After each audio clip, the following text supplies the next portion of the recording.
Episode की शुरुआत एक प्रेस कॉन्फ्रेंस से होती है जो कि लुयाओ नाम की चाइनीज कॉमिक कंपनी ने अपने लेटेस्ट प्रोजेक्ट के प्रमोशन के लिए रखवाई थी। कंपनी का डायरेक्टर लिन है जो कि हमारी कहानी का लीड एक्टर भी है। हम देख पाते हैं कि प्रेस कॉन्फ्रेंस के दौरान वो वहाँ पर मौजूद ना होकर किसी और रूम में बैठकर कुछ ऑडियो सुन रहा था। तभी उसके असिस्टेंट जाओ उसे बुलाने के लिए आती है, पर लिन उसकी बात का कोई भी जवाब नहीं देता और जैसे ही वो पीछे मुड़ती है तब तक लिन गायब हो चुका था। इसीलिए मिस्टर जैंग जो कि कंपनी के इन्वेस्टर हैं, वो जाओ को अकेले कॉन्फ्रेंस में आता हुआ देखकर गुस्सा करने लग जाते हैं।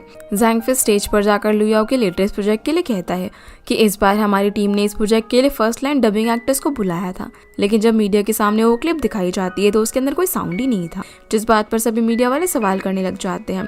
तभी लिन भी वहां पर पहुंच जाता है जो मीडिया को बताता है कि वो इस प्रोजेक्ट में बेस्ट वॉइस डालना चाहते हैं और उसके बाद ही फाइनल रिजल्ट सभी के सामने आएंगे। जब प्रेस कॉन्फ्रेंस चली रही थी तभी मिस्टर जैंग गुस्से में उठकर वहां से चले जाते हैं और जाओ भी उनके पीछे पीछे जाती है। इधर लिन से मीडिया वाले मिस्टर माई के बारे में सवाल करते हैं। असल में मिस्टर माई एक बहुत ही फेमस वॉइस एक्टर और सभी का आइकन हुआ करता था, लेकिन अचानक से वो इंडस्ट्री से गायब हो गया और कोई भी नहीं जानता कि आखिर ये पर्सन है कौन। जब प्रेस के लोग लिन से इस बारे में सवाल करते हैं तो पास्ट के इंसिडेंट को याद करने लगता है जिसमें एक लेडी अवार्ड विनर मिस्टर माई को अनाउंस करती है और लिन जो कि स्टेज के बैक साइड में था वो वहां से जाता हुआ दिखाई देता है। ये सब याद करके लिन प्रेस वालों को जवाब देता है कि ये नामुमकिन है। सीन अब हमारी लीड यूशी पर आता है जिसका हमेशा से ही ड्रीम था कि वो एक वॉइस डबिंग एक्टर बने, लेकिन वो फिलहाल एक कॉफी शॉप में जॉब करती है और वहाँ पर अपनी डबिंग स्किल से सारे कस्टमर्स को इम्प्रेस करती है। उसका कजन श्याओटियान भी उसी शॉप पर जॉब करता है, जहाँ हम देख पाते हैं कि यूशी बहुत ही प्यारी लड़की है और वो कॉफी शॉप के अंदर ब्लाइंड बच्चों के लिए डोनेशन भी इकट्ठा करती है। फिर वो यहाँ पर अपनी डबिंग स्टाइल में एक लड़की को कॉफी सर्व करती है जो देखकर वो उससे काफी इम्प्रेस हो जाती है और लूसी के एप्रन पर लगा हुआ माई का बैज देखती है। वो उससे पूछती है कि क्या तुम भी माई की फैन हो, तो वो खुश होकर बताती है कि हाँ मैं उसकी बहुत ही बड़ी फ़ैन हूँ, लेकिन उसने एक्सपेक्ट नहीं किया था कि माई इतने सालों के लिए रिटायर हो जाएगा।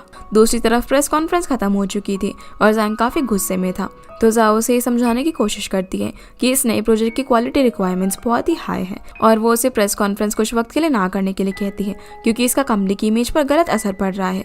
तभी लिन भी वहाँ पर आ जाता है जिसे देखकर जैंग उसे ब्लेम करता है कि वो बस बेवजह उनके पैसे कंज्यूम कर रहे हैं। लिन उसे समझाता है कि अगर हम ऐसे ही किसी डबिंग एक्टर को उसकी पॉपुलैरिटी देखकर चूज कर लेंगे और उसकी वॉइस अगर प्रोजेक्ट के कैरेक्टर से मैच नहीं हुई तो ऑडियंस भी पैसे नहीं देगी, लेकिन जैंग अपनी बात पर अड़ा हुआ था और वो फे नाम की एक बहुत ही फेमस एक्टर को चूज करने की बात कहता है, लेकिन लिन इसका कोई भी जवाब नहीं देता। जैंग लिन को याद दिलाता है कि उसने आगे के प्रोजेक्ट्स के लिए सारी प्लानिंग कर ली है और अगर प्रोजेक्ट के तैयार होने में थोड़ी सी भी देरी हुई तो उसका जवाब तुम्हें सभी लोगों को देना होगा। जिन दोनों की बहस को रोकने के लिए जाओ बीच में बोल पड़ती है और जैंग से कहती है कि प्रोजेक्ट की रिस्पॉन्सिबिलिटी लिन और मुझ पर छोड़ दो, जो सुनकर वो गुस्से में यहाँ से चला जाता है। लिन फिर जाओ को बताता है कि डबिंग क्लासेस के लिए स्टूडेंट्स की एनरोलमेंट आज दोपहर से शुरू हो जाएगी, जो बात सुनकर वो शॉक हो जाती है क्योंकि इसे इस बारे में लिन ने पहले कुछ भी नहीं बताया था। सीन अब लूसी पर आता है जो कि डबिंग क्लासेस के लिए इंटरव्यू देने की जल्दी में होती है और वो जल्दी जल्दी कॉफी शॉप से निकलती है, जहाँ कंपनी की तरफ जाते हुए उसको उसकी आंटी जैंग का कॉल आता है जो कि उसे एक शॉर्ट फिल्म की डबिंग रिकॉर्ड करके उसे सेंड करने के लिए बोलती है क्योंकि वो ऐसे ही कई सारे शॉर्ट फिल्म्स और एड्स की डबिंग वगैरह किया करती थी। लूसी बोलती है कि उसे जैसे ही टाइम मिलेगा तो वो उन्हें रिकॉर्ड करके भेज देगी। सीन अब लिन और जाओ पर आता है जहाँ ये दोनों कार के अंदर एक साथ कंपनी की तरफ जा रहे थे। लिन यहाँ पर उसे जैंग के सामने उसका सपोर्ट करने के लिए थैंक्स बोलता है, पर जाओ अभी भी उसे थोड़ी नाराज थी। दूसरी तरफ लूसी इंटरव्यू के लिए कंपनी में पहुंच जाती है और पूरा ऑफिस देखने लग जाती है और ये सब देखकर मन ही मन में काफी ज्यादा खुश हो रही थी। तभी कंपनी का एम्प्लॉय उससे पूछता है कि वो यहाँ पर क्यों आई है, जिस पर वो एक्साइटेड होकर बताती है कि वो फैंगलिंग की डबिंग क्लास के इंटरव्यू के लिए यहाँ पर आई है। अब जब वो इंटरव्यू देने के लिए जा रही थी तभी उसे उसकी आंटी का फिर से कॉल आ जाता है जो कि उसे तुरंत रिकॉर्डिंग करके भेजने को कहती है। जहाँ लूसी को भी सामने एक खाली रूम दिखाई देता है और उसे लगता है कि ये रिकॉर्डिंग के लिए सही जगह है, इसलिए वो उस रूम में जाकर वहाँ पर रिकॉर्डिंग करने लगती है। जब वो रिकॉर्डिंग कर ही रही थी तभी लिन भी पास के रूम में अपने कपड़े चेंज करने के लिए आता है और दोनों रूम के बीच एक कॉमन विंडो थी। यूशी अब जो स्पीच डब कर रही थी उसकी डायलॉग्स ऐसे होते हैं कि जैसे वो किसी को इंटरव्यू में सिलेक्ट करने के लिए पैसे देने की बात कह रही हो। ये सारी बातें लिन सुन लेता है और वो जैसे ही विंडो के पास जाकर सुनने की कोशिश करता है तब लूसी को पता चलता है कि कोई उसे देख रहा है, इसलिए वो फटाफट से नीचे बैठ जाती है और विंडो ब्लाइंड खोलकर लिन को देखने की कोशिश करती है, पर लिन ने उस वक्त शर्ट नहीं पहनी हुई थी, इसलिए जैसे ही वो उसकी तरफ देखती है तो उसे देखती रह जाती है। लिन यहाँ पर यूशी का चेहरा तो नहीं देख पाता, पर वो जैसे ही उसकी आंखें देखता है तो यूशी फटाफट वहाँ से भाग जाती है। जब तक लिन उस रूम में जाकर देखता है तब तक यूशी वहाँ से जा चुकी थी। इतने में वहाँ पर जाओ भी पहुँच जाती है और लिन को इंटरव्यू में चलने के लिए कहती है। दूसरी तरफ यूशी उस हॉल में पहुँच जाती है जहाँ पर सारे स्टूडेंट्स इंटरव्यू के लिए प्रिपेयर कर रहे थे। तभी जीवे नाम का स्टूडेंट स्टूडेंट आकर उससे पूछता है कि क्या उसने किसी ग्रुप को ज्वाइन किया है, क्योंकि इंटरव्यू के लिए सभी स्टूडेंट्स को 4 लोगों का ग्रुप बनाना होगा।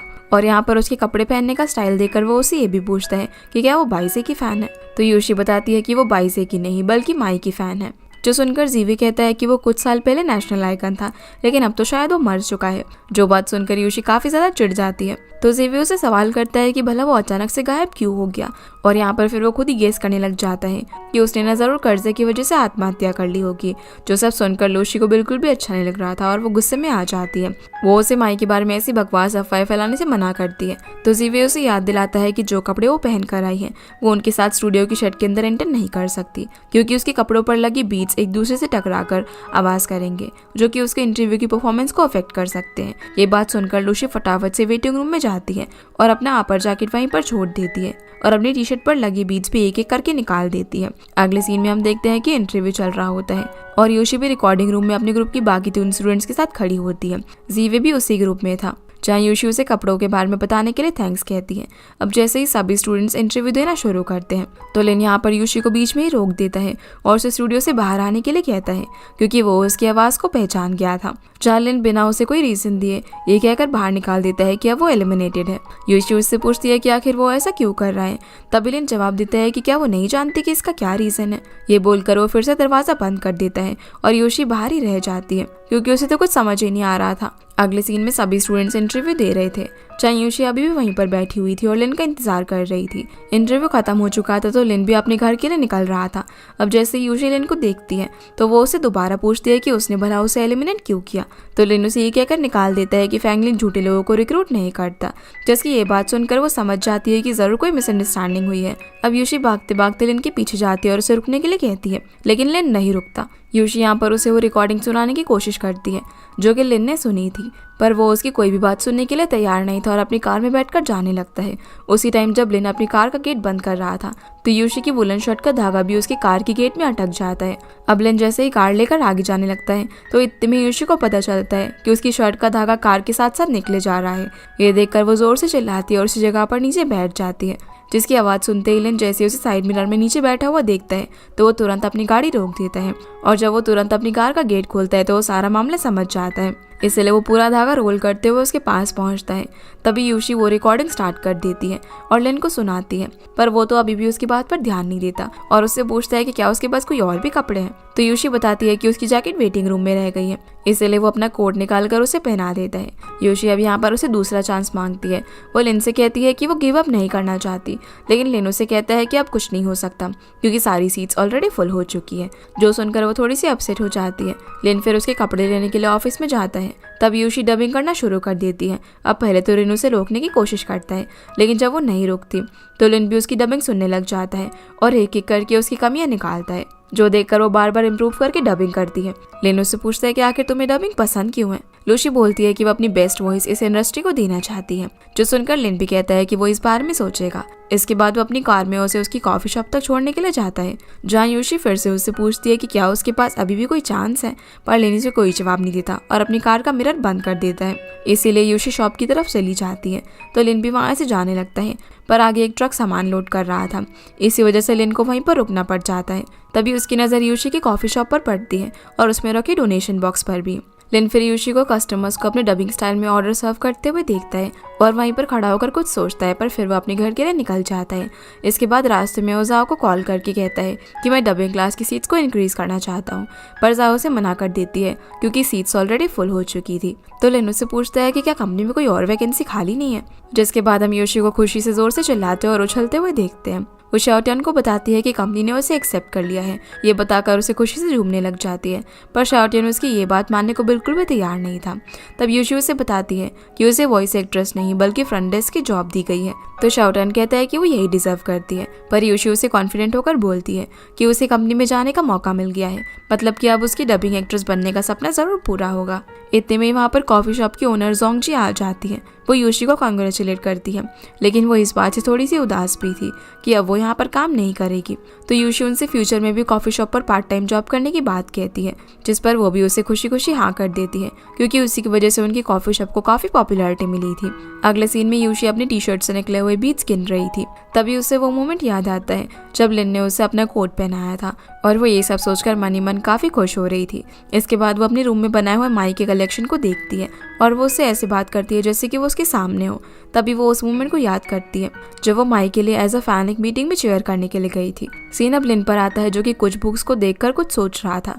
तभी उसे जाओ का कॉल आता है जो उसे बताती है कि मिस्टर जैंग डबिंग क्लासेस को लेकर बहुत ही गुस्से हैं और न्यू कमर्स की बजाय फेमस वॉइस एक्टर्स को लेने के लिए इंसिस्ट कर रहे हैं। तो लिन जवाब देता है कि हमने उनके कहने पर फेदा को लिया तो है। तभी जाओ उसे माई को लेने के लिए कहती है, पर इस बात के लिए लिन साफ साफ मना कर देता है।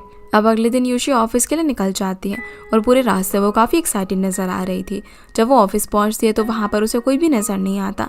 वो चेक करने लग जाती है कि कहीं वो गलत टाइम पर तो नहीं आ गई। तभी वहाँ पर लिन की एंट्री होती है जो कि गेट के पास लगे स्कैनर पर अपना ID कार्ड लगाकर स्कैन करता है। ऐसा करने पर जैसे ही बीप की आवाज़ निकलती है तो उसकी आवाज़ सुनकर यूशी काफ़ी घबरा जाती है और जैसे ही वो पीछे मुड़ती है तो देखती है कि लिन बिल्कुल उसके पास खड़ा हुआ है, जिसे अपने इतने पास देखकर एक बार के लिए तो वो कुछ बोल ही नहीं पाती। फिर दोनों एक दूसरे को गुड मॉर्निंग कहते हैं और ऑफिस के अंदर एंटर करते हैं। यूशी उससे सवाल करती है कि आखिर उसने उसे इस कंपनी के अंदर जॉब क्यों दी, पर लिन ये कहकर बात टाल देता है कि क्या रिसेप्शनिस्ट को रखने के लिए भी किसी रीजन की जरूरत होगी। जिसके बाद जाओ सभी सिलेक्टेड स्टूडेंट्स, जिसमें से जीवे लिंग और शुआंग थे, उनको कंपनी के सभी डिपार्टमेंट की विजिट करा रही होती है और यूशी भी उन लोगों के साथ घूमकर ऑफिस देख रही थी। जो फिर सभी को रिहर्सल रूम की तरफ लेकर जाती है और सभी को स्टूडियो रूम भी दिखाती है, जहाँ शुआंग स्टूडियो को अंदर से देखने की परमिशन मांगता है, इसलिए वो भी सभी को उसके अंदर जाने देती है। लेकिन यूशी को वहाँ से ये कहकर भेज दिया जाता है कि फ्रंट डेस्क के एम्प्लॉयज को स्टूडियो में जाने की जरूरत नहीं है। आगे हम देखते हैं कि यूशी ऑफिस का हर तरीके का काम कर रही थी। जब यूशी सारा काम करके रिसेप्शन पर बैठती है तभी सारे स्टूडेंट्स एक दूसरे से बात करके घर के लिए निकल रहे थे। यूशी भी उनकी बातें सुनती है कि डबिंग टीचर कितने अमेजिंग है, जो सुनकर वो थोड़ी सी अपसेट हो जाती है क्योंकि उसे ये सब सीखने का मौका नहीं मिल रहा था। फिर यूशी एक फाइल लेकर लिन के कैबिन में पहुंचती है। जब लिन उस फाइल पर साइन कर रहा था तब यूशी उसका ऑफिस काफी क्यूरियस होकर देखने लग जाती है। साइन करने के बाद लिन उसे double shot ice americano without sugar कराने के लिए ऑर्डर देता है, इसलिए यूशी ऑर्डर लेने के लिए वहां से जाने ही लगती है। तभी अचानक से वो रुक जाती है और मन ही मन माई का नाम लेती है। फिर वो कुछ सोचते हुए पीछे मुड़कर लिन को देखती है, लेकिन जैसे लिन की नज़र उस पर पड़ती है तो वो वहाँ से चली जाती है। जहाँ हम देख पाते हैं कि यूशी के दिमाग में काफ़ी कुछ चल रहा था। वो अपने बैग से एक बुक निकालती है जिस पर माई का साइन था, जहाँ वो माई के साइन और लिन के साइन को मैच करने के लिए उनकी फ़ोटो लेकर शियाओटियान को भेज देती है क्योंकि वो कंप्यूटर चलाने में जीनियस था। जिसके बाद कंपनी में पॉपुलर वॉइस एक्टर फेदा पहुंचता है, जिसका एटीट्यूड थोड़ा सा केयरलेस और इररिस्पॉन्सिबल है। फेदा असल में वहाँ पर एक प्रोजेक्ट के रोल डबिंग करने के लिए आया हुआ था। जब वो स्टूडियो में रिकॉर्डिंग शुरू करता है तब यूशी भी वहाँ पर स्टूडियो के रूम के बाहर पहुँच जाती है और चुपके से उसे डब करते हुए देखने लग जाती है। जहाँ शेड में बैठी हुई टीचर जिसका नाम विकी था, वो फेदा को रोकती है और उसे डबिंग सही से करने के लिए कहती है क्योंकि उसका सारा ध्यान सिर्फ फोन में था और वो ठीक से काम नहीं कर रहा था। ये सब यूशी बाहर से देख रही थी। तभी लिन भी वहाँ पर आकर उसे देख लेता है, इसलिए वो उसे वहाँ से जाने के लिए कहता है और खुद अंदर चला जाता है, पर लूसी अभी भी वहीं पर खड़ी हुई थी। वहीं टीचर विकी फेदा को फिर से रोकती है क्योंकि वो बिल्कुल भी ठीक से डबिंग नहीं कर रहा था, पर वो उसे जवाब देता है कि मुझे जल्दी है और क्या हम रिकॉर्डिंग जल्दी खत्म नहीं कर सकते। जिसका ऐसा बिहेवियर देखकर लिन को काफ़ी गुस्सा आ जाता है और फेदा के रिकॉर्डिंग के दौरान मोबाइल यूज़ करने को लेकर इन दोनों के बीच में काफ़ी बहस हो जाती है। लिन उसे प्रोजेक्ट के कैरेक्टर के बारे में पूछता है जिसकी डबिंग उसको करनी थी, लेकिन वो कोई भी जवाब नहीं दे पाता और ये बहस इस हद तक जाती है कि फेदा गुस्से में कंपनी से जाने का डिसीजन ले लेता है, जिनकी आर्ग्यूमेंट फेदा का असिस्टेंट अपने फ़ोन में से रिकॉर्ड कर रहा था ताकि वो दोनों बाद में मिलकर लिन को ब्लैकमेल कर सके। सीन अब जाओ और लिन पर आता है, जहाँ पर जाओ से बताती है कि मिस्टर झांगू से फेदर से आर्ग्यूमेंट करने की वजह से अपसेट है और जाओ भी उसे थोड़ी सी नाराज थी क्योंकि कंपनी के प्रोजेक्ट को पूरा करने के लिए किसी न किसी वॉइस एक्टर की ज़रूरत तो थी ही। जाओ लिन से पूछती है कि क्या वो फेदर के जैसे बन सकता है और साथ में उसे कंपनी के लिए और रिस्पॉन्सिबल होने के लिए कहती है। ये कहने के बाद जाओ लिन की टेबल का ड्रॉर खोलकर वहाँ से चली जाती है। उस ड्रॉर के अंदर एक बॉक्स रखा हुआ था जिसे लिन बाहर निकालता है और उसमें काफ़ी यूनिक हेडफोन्स रखे थे जिन्हें लिन बाहर निकलकर बड़े ही अलग वे में देखने लग जाता है, जैसे ये हेडफोन्स उसके लिए बहुत ही खास हो। दूसरी तरफ यूशी शियाओटियान को कॉल करके सिग्नेचर्स के बारे में पूछती है। तभी वो बताता है कि दोनों साइन 90% तक मिलते हैं, जो सुनकर यूशी लिन की खाने की हैबिट्स, हैंडराइटिंग और उसकी डबिंग की नॉलेज को माई से कंपेयर करने लग जाती है और वो थोड़ी सी शॉक भी होती है क्योंकि लिन की इतनी सारी चीज़ें माई से कैसे मिलती थी। ये उसके मन में ये सवाल भी आता है कि कहीं लिन ही तो नेशनल आइकन माई हो। वहीं हम लिन को देखते हैं जो कि अपने हेडफोन्स के साथ स्टूडियो में एंटर करता है। इतने भी यूशी भी वहाँ पर पहुँच जाती है और वो लिन को चुपके से देखने लग जाती है। तभी उसकी नज़र लिन के हेडफोन्स पर पड़ती है, जिन हेडफोन्स को वो पहले भी कहीं पर देख चुकी थी और उसे याद आता है कि ये किसी और के नहीं बल्कि माई के हैं। ये सब देखकर वो इतनी खो जाती है कि अपने सामने लगी ट्रांसपेरेंट विंडो भी उसे दिखाई नहीं देती और उसके फेस से विंडो टकरा जाती है, जिसकी वजह से उसके मुंह से जोर से आवाज़ निकलती है और लिन उसे देख लेता है, जिसे देखकर वो अपने हेडफोन्स निकालकर ड्रॉर में डाल देता है और यूशी शेड के अंदर पहुंचती है, जिसे लिन वहां से जाने के लिए कहता है। पर यूशी उसकी बात पर कोई भी ध्यान नहीं देती और उसे जोर से माई कहकर बुलाती है। पहले तो लिन अनजान बनने की कोशिश करता है, पर यूशी उसे कहती है कि मतलब आप ही माई है ना, जिस बात से वो साफ साफ इनकार कर देता है। पर यूशी उसकी बात नहीं सुनती। यूशी अब एक एक करके उन दोनों की सारी सिमिलैरिटीज के बारे में बताने लग जाती है, पर लिन इन सभी बातों को सिर्फ कोइंसिडेंस बताता है। लेकिन यूशी अपनी बातों पर अड़ी रहती है और इनसे हेडफोन्स के बारे में पूछती है क्योंकि वो हेडफोन्स माई के खास कस्टमाइजेशन के थे जो कि हर किसी के पास नहीं हो सकते। तो लिन बोलता है कि तुमने एक खास बात तो मुझसे पूछी ही नहीं कि क्या मेरी आवाज़ माई की जैसी है। जहाँ यूशी 2 मिनट सोचकर एक्साइटेड होकर जवाब देती है कि आप कितनी अच्छी डबिंग कर लेते हो और आप इतने दिनों से दूसरी आवाज़ में बात कर रहे हो, मैं तो आपको पहचान ही नहीं पाई। लिन के पास भी अब यहाँ पर कुछ कहने के लिए बचता ही नहीं है और उसे हाल फिलहाल तो सिर्फ यूशी से पीछा छुड़वाना था, इसीलिए वो उसे उसकी फ्रंट डेस्क की जॉब याद दिलाता है और स्टूडियो शेड के सारे स्विच वगैरह बंद करके फटाफट वहाँ से निकल जाता है। अब तक ऑफिस के सारे एम्प्लॉयज़ भी घर पर जा चुके थे। लिन भी अपनी कार की तरफ जा रहा होता है। तब यूशी माई माई चिल्लाते हुए उसके पास पहुँच जाती है, जिसे ऐसा बोलने के लिए लिन मना करता है। यूशी उसे बोलती है कि भला वो ये मान क्यों नहीं लेता कि वही माई है, जिससे परेशान होकर यूशी उसे उसी वक्त फायर कर देता है और उसे जॉब पर आने से मना करता है।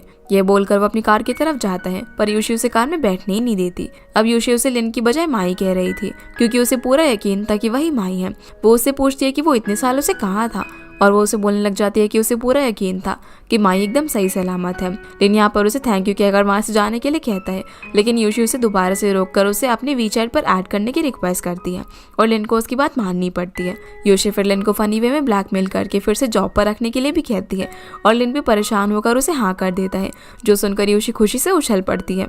अब वो पूरे रास्ते काफ़ी एक्साइटेड होकर घर आती है, जहाँ घर पे जाकर भी वो काफ़ी ज़्यादा खुश होने लग जाती है। तभी उसकी नज़र अपने बनाए हुए माई के कलेक्शन पर पड़ती है और उसे याद आता है कि सबसे ज़रूरी बात तो वो भूल ही गई।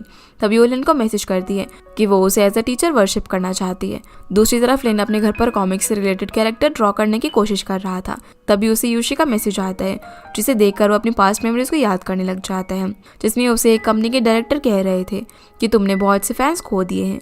तो लिन उसे जवाब देता है कि माई को उसके फैंस की काउंटिंग नहीं बल्कि उसका काम डिफाइन करता है। और फिर हम उसे अवार्ड फंक्शन का सीन देखते हैं जो कि लिन की पास्ट मेमोरी का हिस्सा थे, जहाँ होस्ट जैसे ही बेस्ट वॉइस एक्टर को अनाउंस कर रही थी। तब लिन भी स्टेज के पास ही खड़ा हुआ था और उस अवार्ड का विनर और कोई नहीं बल्कि माई था, जो कि सच में लिन है। और वो अवार्ड लिए बिना ही वहाँ से बाहर की तरफ निकल जाता है और उसने ऐसा क्यों किया था ये हमें आगे पता चलेगा। तभी लिन अपने ख्यालों से बाहर आता है और वो किसी को कॉल करके अगले दिन कंपनी में आने के लिए कहता है, जहाँ वो उसे प्रोजेक्ट के एक कैरेक्टर यूमिंग का रोल प्ले करने के लिए कहता है और ये पर्सन कौन है हमें आगे पता चलेगा। फिर हम देखते हैं कि लिन और यूशी एक दूसरे के बारे में सेम ड्रीम देख रहे थे और लिन इस बात से काफ़ी डर जाता है कि कहीं यूशी पूरी दुनिया को ना बता दे कि वही माई है, इसलिए वो उसे फायर करने का डिसीजन लेता है। वहीं यूशी डिसाइड करती है कि उसे कैसे भी करके माई का डिसाइपल बनना होगा। अब अगले दिन जब लिन ऑफिस पहुंचता है तो देखता है कि यूशी पहले ही वहां पर पहुंच चुकी है।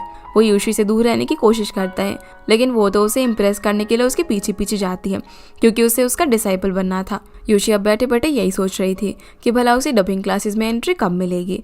वो डिसाइड करती है कि चाहे उसे डबिंग क्लास में एंट्री मिले या फिर ना मिले, वो माई को अपना टीचर जरूर बना कर रहेगी।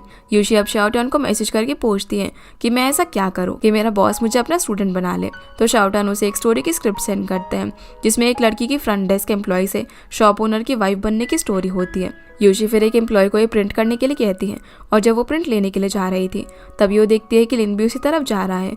ये देखकर वो काफ़ी ज़्यादा डर जाती है। यूशी लिन को रोकने के लिए उसके पीछे भागती है और जैसे तैसे करके उसकी नजरों से बचाकर वो प्रिंटिंग मशीन से उस स्क्रिप्ट का पेपर उठाकर वहां से चली जाती है। जिसकी ऐसी हरकत देखकर लिन उसे काफी परेशान हो जाता है। वो जाओ को कॉल करके उसे फायर करने की बात कहता है और ये सब यूशी भी सुन लेती है। तो वो शाओटियान को कॉल करके लिन को इम्प्रेस करने के लिए उससे फिर से मदद मांगती है। सीन अब जुनरान पर आता है जो कि अपनी मस्ती में साइकिल राइड करता हुआ सड़कों पर इधर उधर घूम रहा था और ये वही पर्सन है जिसे लिन ने कॉल करके यूमिंग का रोल प्ले करने के लिए बुलाया था क्योंकि वो उसे पहले से जानता था। जहाँ हम देख पाते हैं कि वो लुयाओ कंपनी की तरफ ही जा रहा था। तभी उसके पास एक कार आकर रुकती है जिस गाड़ी के अंदर उसके डैड और भाई थे। असल में उसके डैड नहीं चाहते थे कि वो इस तरह से यूं ही सड़कों पर घूमता रहे। वो चाहते थे कि वो भी उनकी तरह अमीरों वाली जिंदगी जिए। डैड अब उसे अपने साथ कंपनी में चलकर घर का बिजनेस ज्वाइन करने के लिए कहते हैं पर वो उन्हें साफ साफ इनकार कर देता है। जहाँ उसके डैड उसके इस बर्ताव से बहुत ज़्यादा नाराज होते हैं और उसके भाई से कंपेयर करते हुए उसे ज़्यादा बेटर बताकर वहाँ से चले जाते हैं। जुनरान भी अपने मुंह से च्युइंगम निकाल कर वहीं सड़क पर फेंक कर जाने लगता है। तभी पीछे से एक बाइक आकर उसके पास रुकती है जिस बाइक पर और कोई नहीं बल्कि जाओ थी। जहाँ वो तो उसे बस देखता ही रह जाता है। फिर जाओ उसे च्युइंगम उठाने का कहकर वहाँ से चली जाती है लेकिन जुनरान उसके जाने के बाद भी उसके ख्यालों में खोया रहता है। जुनरान फिर कंपनी पहुँचता है जहाँ पर लिन बाकी सभी स्टूडेंट से उसे इंट्रोड्यूस करवाता है। सीन अब यूशी पर आता है जहाँ पर शाओटियान उसे कॉल करके बताता है कि वो कंपनी के बाहर पहुंच गया है और यूशी भी काफी एक्साइटेड होकर उससे मिलने के लिए बाहर जाती है। दूसरी तरफ जुनरान और लिन कैबिन में बात कर रहे थे। तभी जाओ वहां पर पहुंचती है और जुनरान उसे देखकर काफी खुश होता है लेकिन जाओ को उसका वहां पर होना बिल्कुल भी अच्छा नहीं लग रहा था। जुनरान फिर यहाँ पर फनी वे में उससे फ्लर्ट करने लग जाता है और उन दोनों के बीच बहस शुरू होने वाली थी पर लिन जुनरान को वहां से भेज देता है।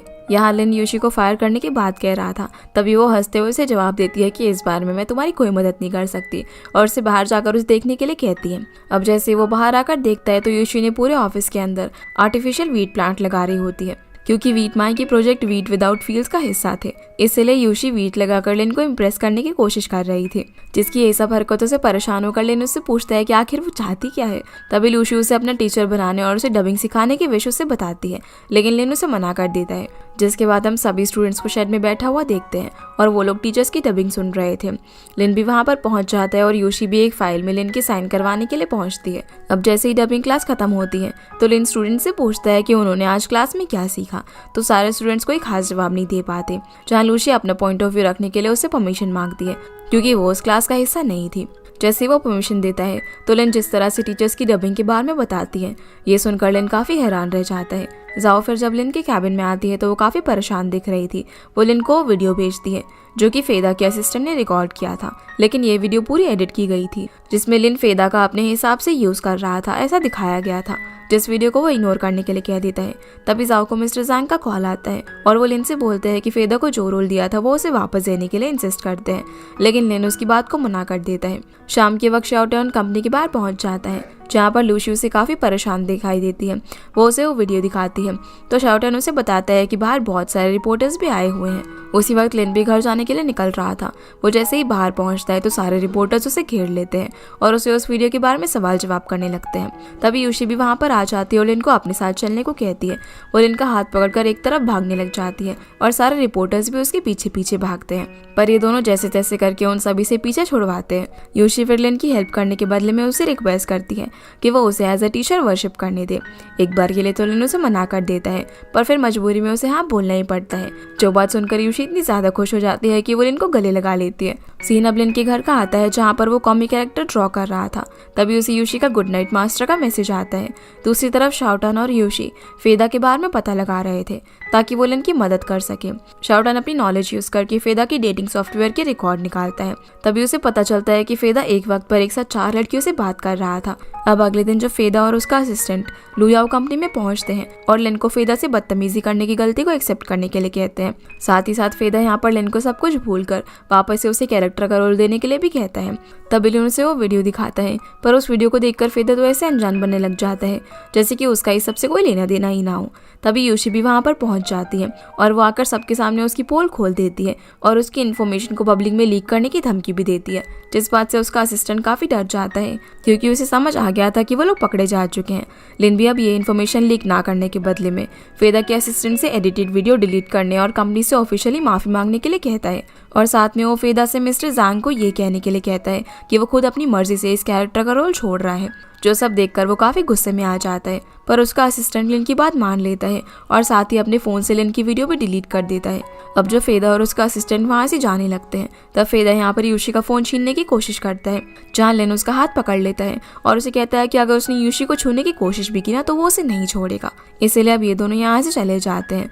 लिन भी यहाँ पर यूशी को उसकी मदद करने के लिए थैंक्स बोलता है। यूशी भी उस मोमेंट को याद करके काफ़ी खुश होती है कि लिन ने उसे कैसे प्रोटेक्ट किया। फिर हम फेदा और मिस्टर ज़ांग को एक साथ में बैठा हुआ देखते हैं, जहाँ पर ज़ांग फेदा की हरकत की वजह से काफ़ी गुस्सा होता है, पर वो लिन को भी एरोगेंट समझता है, जिस बात का फायदा फेदा उठाता है। वो यहाँ पर उसे उसके बारे में भड़काने लग जाता है और दूसरी एनिमेशन कंपनी योलोंग और उसके ओनर पर इन्वेस्ट करने के लिए कहता है, जहाँ मिस्टर ज़ांग भी उसकी बातों में आ जाते हैं। सीन अब लियांग पर आता है, जो कि और कोई नहीं बल्कि लिन का पुराना दोस्त है, पर वो दोनों किसी वजह से एक दूसरे से बात नहीं करते और ये वजह हमें आगे पता चलेगी। लियांग का असाइनमेंट गुआन चैंग उसे बताता है कि टॉप डबिंग एक्टर फेदा उससे मिलने आ रहा है, जिसे हाल ही में फैंगलिंग कंपनी से निकाला गया है। और यहाँ पर गुआन ने उसे इनवाइट किया था क्योंकि फेदा की बहुत ही अच्छी फैन फॉलोइंग थी। जब लियांग और गुआन उससे मिलने के लिए स्टूडियो की तरफ जाते हैं तो देखते हैं कि वो रिकॉर्डिंग करने के बजाय वहाँ पर फोन चलाने में बिजी था और लियांग वहाँ पर आ चुका है, उसे ये भी नहीं पता था। जहाँ वो उसे लिन की तरह सीधा डांटने के बजाय इनडायरेक्ट वे में अपने तरीके से समझाता है कि रिकॉर्डिंग के टाइम फोन यूज करना अलाउड नहीं है, जिस बात के लिए फेदा उससे माफी मांगता है। सीन अब यूशी पर आता है, जहाँ वो आज भी स्टूडियो शेड में डबिंग क्लास ज्वाइन करने के लिए आती है। वो वहाँ पर आकर बहुत ही खुश थी और सभी स्टूडेंट्स उससे पूछते हैं कि उसे यहाँ पर कैसे अलाउ किया गया। तभी लिन खुद आकर बताता है कि उसी ने लूशी को यहाँ पर अलाउ किया है। वहीं फेदा अपनी रिकॉर्डिंग फिनिश करने के बाद लियांग और गुआन से बात कर रहा था, जहाँ लियांग उससे लिन और लुयाओ कंपनी को लेकर कुछ सवाल करता है, जहाँ गुआन लिन और लुयाओ कंपनी के बारे में उल्टी सीधी बातें करने लग जाता है और ये सब सुनकर लियांग को बिल्कुल भी अच्छा नहीं लगता। वो गुआन से ऐसा करने से मना करता है। सीन अब वापस से लिन पर आता है, जो कि अपने कॉमिक कैरेक्टर ड्रॉ करने वाले एम्प्लॉयज के साथ मीटिंग में था, जहाँ उसे किसी एम्प्लॉय की ड्राइंग सही नहीं लगती। इसी वजह से वो सारे एम्प्लॉयज पर गुस्सा करता है और उसके गुस्से को लेकर सभी लोग उससे नाराज भी थे। मीटिंग खत्म होने के बाद जब यूशी लिन से बात करने की कोशिश करती है तो वो उससे भी गुस्से में बात करता है, जो देखकर यूशी डिसाइड करती है कि वो बेस्ट ड्राइंग लेकर लिन के पास जाएगी। फिर वो वांग के पास जाती है, जिसे लिन ने मीटिंग में उसकी ड्राइंग के लिए बहुत डांटा था। यूशी यहाँ पर उसे और अच्छी ड्राइंग बनाने के लिए एनकरेज करती है और फिर वो वांग और उसकी ड्राइंग साथ लेकर लिन के कैबिन में पहुंचती है। लेकिन तब भी लिन वांग पर काफी गुस्सा करता है, जिस वजह से वांग कंपनी को छोड़ने का कहकर वहां से चला जाता है। यूशी तो नहीं चाहती थी कि वांग कंपनी से जाए, इसीलिए वो वांग की सारी ड्राइंग की कॉपीज लेकर लिन के कैबिन में पहुंचती है। लेकिन वहां पर तो सीन कुछ और ही चल रहा था। ये दोनों साथ में बैठकर गेम खेल रहे थे, जो देखकर यूशी थोड़ी सी शॉक रह जाती है। कुछ देर बाद कंपनी के एक एम्प्लॉय से पता चलता है कि वो जैसा सोच रही है वैसा कुछ भी नहीं है और ये सब कंपनी में नॉर्मल सी बात है। वो यूशी को ये भी बताती है कि लिन काम को लेकर चाहे कितना भी गुस्सा कर ले, लेकिन वो बाद में सभी लोगों को ठीक भी फील करवाता है। आगे हम देखते हैं कि जीवे स्टूडियो में चुपकी से प्रैक्टिस करने के लिए आया हुआ था। तभी यूशी भी वहाँ पर पहुंच जाती है और उसे वहाँ पर ऐसे आने के लिए मना करती है। उसी वक्त लिन भी वहाँ पर पहुंचता है और दोनों से वहाँ पर होने का रीजन पूछता है, जहाँ जीवे तो लिन के सामने ज्यादा कुछ नहीं बोल पाता। तो यूशी उसे बोलती है कि सभी लोग तुमसे डरते हैं ना, इसीलिए कोई तुमसे बोल नहीं पाता। जब लिन उसे ऐसी बात कहने का रीजन पूछता है तो बताती है कि वो किसी को अच्छे से नहीं जानता, जिसकी ये बात सुनकर लिन अगले दिन डबिंग क्लास का ही बाहर रखने का डिसाइड करता है। जिसके बाद हम लिन को देखते हैं, जो कि अपने घर पर कुछ कॉमिक बुक्स को देख रहा था। तभी उसे लियांग का कॉल आता है, जिसे लिन उठा तो लेता है, लेकिन लियांग से बात नहीं करता। लियांग उसे बताता है कि यी जल्दी ही घर आने वाली है और वो ये बात नहीं जानती कि अब हम दोनों दोस्त नहीं हैं। इसीलिए वो यी को इस बारे में बताने के लिए कहता है, जिसकी इस बात का लिन कोई भी जवाब नहीं देता और कॉल कट कर देता है। लिन फिर यहाँ से अपनी पास्ट मेमोरीज को याद करने लगता है, जब लिन और लियांग काफी अच्छे दोस्त हुआ करते थे और हमेशा एक दूसरे के साथ रहा करते थे। वो ये भी याद करता है कि उसकी फैन फॉलोइंग में कोई खास ग्रोथ नहीं हो रही थी, तब लियांग ने उसे एनकरेज करा था। अब अगले दिन सभी स्टूडेंट्स और लिन एक शॉप के अंदर इकट्ठा होते हैं, जहाँ पर लिन सभी को एक दूसरे से बात करने और अच्छे से जानने के लिए कहता है, लेकिन अभी भी कोई उसके सामने कुछ बोल ही नहीं पा रहा था। तब लिन बात शुरू करने के लिए सभी को ये बताने के लिए कहता है कि उन्होंने ये इंडस्ट्री क्यों चूज करी। फिर सभी लोग एक दूसरे को बताने लग जाते हैं अपनी डबिंग को चूज करने का रीजन, जहाँ पर लिन यूशी को भी जवाब देने के लिए कहता है, जहाँ पर वो बहुत सारे रीजंस बताती है, लेकिन वो ये भी कहती है कि उसने डबिंग के बारे में प्रोफेशनली काफी कुछ लर्न किया हुआ है और वो कई स्टूडियोज के अंदर काम करके अपना खुद का खर्चा भी उठा लेती है। लिन को पता चलता है कि वो अभी भी झूठ बोल रही है, क्योंकि यूशी अभी भी कॉफी शॉप के अंदर पार्ट टाइम जॉब कंटिन्यू कर रही है, क्योंकि उसे पैसों की जरूरत है। और साथ में लिन ये भी जानता था कि किसी भी पर्सन का डबिंग को प्रोफेशनली सीखना इतना आसान नहीं है। फिर सारे स्टूडेंट्स के जाने के बाद लिन यूशी से उसके झूठ बोलने का रीजन पूछता है। तब बताती है कि डबिंग क्लास के बाकी स्टूडेंट्स उससे डबिंग और उनकी फाइनेंशियल कंडीशन दोनों में काफी बेटर है और वो उनसे कम बिल्कुल नहीं दिखना चाहती, इसीलिए उसने झूठ बोला। साथ ही साथ वो उसे ये भी कहती है कि अगर आप मुझे एक चांस दे दो तो मुझे पूरा यकीन है कि डबिंग में अपना बेस्ट दे सकती हूँ। लेकिन अब उसे ये कहकर वहाँ से ले जाता है कि अपॉर्चुनिटी से किसी चीज़ के लिए प्रिपेयर करना ज़्यादा इंपॉर्टेंट है। अब जब रात में यूशी सोने की कोशिश कर रही थी तभी उसके दिमाग में यही सारी बातें आने लग जाती हैं कि अगर लेन इस इंडस्ट्री को इतना प्यार करता है तो फिर उसने डबिंग छोड़ने का डिसाइड क्यों किया। वो सोचती है कि लेन इसी वजह से काफ़ी सैड और डिप्रेस्ड रहता होगा। वो डिसाइड करती है कि अब से वो उसकी स्टूडेंट होने के नाते उसका और भी ज़्यादा ध्यान रखेगी। लेकिन दूसरी तरफ हम देखते हैं कि रियलिटी में ऐसा कुछ भी नहीं होता जैसे कि वो लेन के बारे में सोच रही थी, बल्कि वो तो यूशी की बहुत सारी बातें याद कर रहा था जो कि उसने उससे कॉफ़ी शॉप पर की थी। और उसकी बातों से उसे अपनी मेमोरीज भी याद आने लग जाती हैं जब उसके टैलेंट की भी कोई वैल्यू नहीं कर रहा था।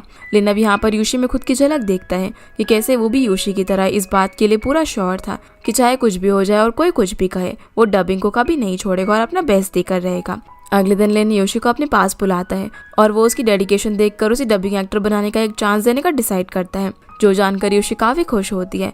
लेन फिर उसे रिहर्सल रूम में जाने के लिए कहता है। अब जब यूशी वहाँ पर पहुँचती है तो वहाँ पर बाकी सभी स्टूडेंट्स के साथ साथ वो कुछ कैंडिडेट्स भी थे जो कि किसी वजह से इंटरव्यू में नहीं पहुँच पाए थे। फिर लेन और टीचर विक्की वहाँ पर प्रोजेक्ट के 7 रोल्स के लिए वॉइस एक्टर सिलेक्ट करने का अनाउंसमेंट करते हैं और इसके लिए सारे स्टूडेंट्स को प्रिपेयर करने के लिए कहा जाता है। फिर टीचर विक्की जुनरान और यूशी को एक स्क्रिप्ट प्ले करने के लिए कहती है जिसमें यूशी को मदर का रोल प्ले करना था जो कि अपने बच्चे के लिए बहुत ही सैड थी।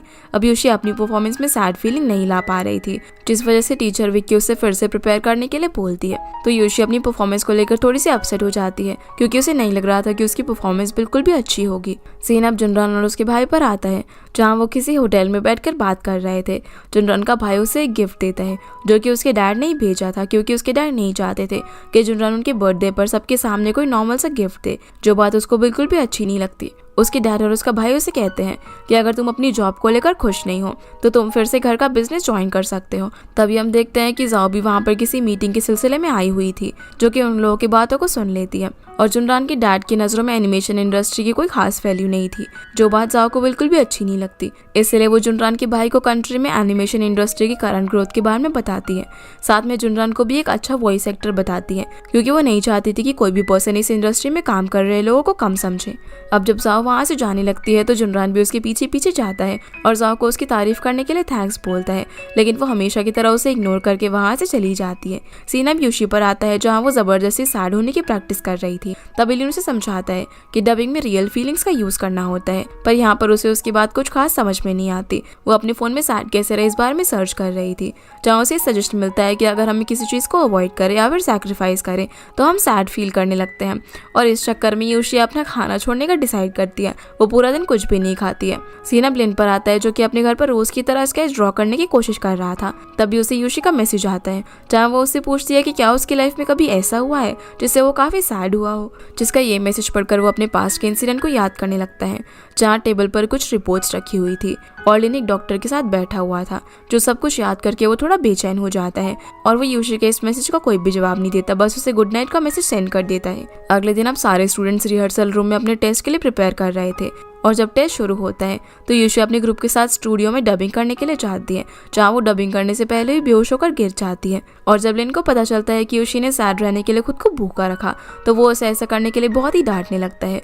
वो उसे फिर अच्छे से समझाता है कि कैसे वो अपने रोल के लिए लाइव कैरेक्टर को मानकर एक बेटर वे में परफॉर्म कर सकती है। साथ ही साथ वो उसे यहाँ पर एक और चांस देने के लिए भी रेडी हो जाता है। यूशी फिर अपनी लाइफ का एक बुरा इंसिडेंट याद करते हुए रिहर्सल रूम में टेस्ट देने के लिए पहुंचती है। लिन भी ऑलरेडी वहाँ पर मौजूद था और इस बार जब यूशी मदर का रोल डब करना शुरू करती है तो डब करते करते वो रोना शुरू कर देती है, जहाँ टेस्ट कंप्लीट होते ही वो ऑफिस से रोते हुए चली जाती है और पास में इसी साइड पर जाकर एक बेंच पर बैठकर रोने लगती है। उसे देखकर लिन भी वहाँ पर आ जाता है। तब यूशी उसे बताती है कि आज ही के दिन उसकी मदर की मौत हुई थी और वो उस वक्त काफ़ी छोटी थी।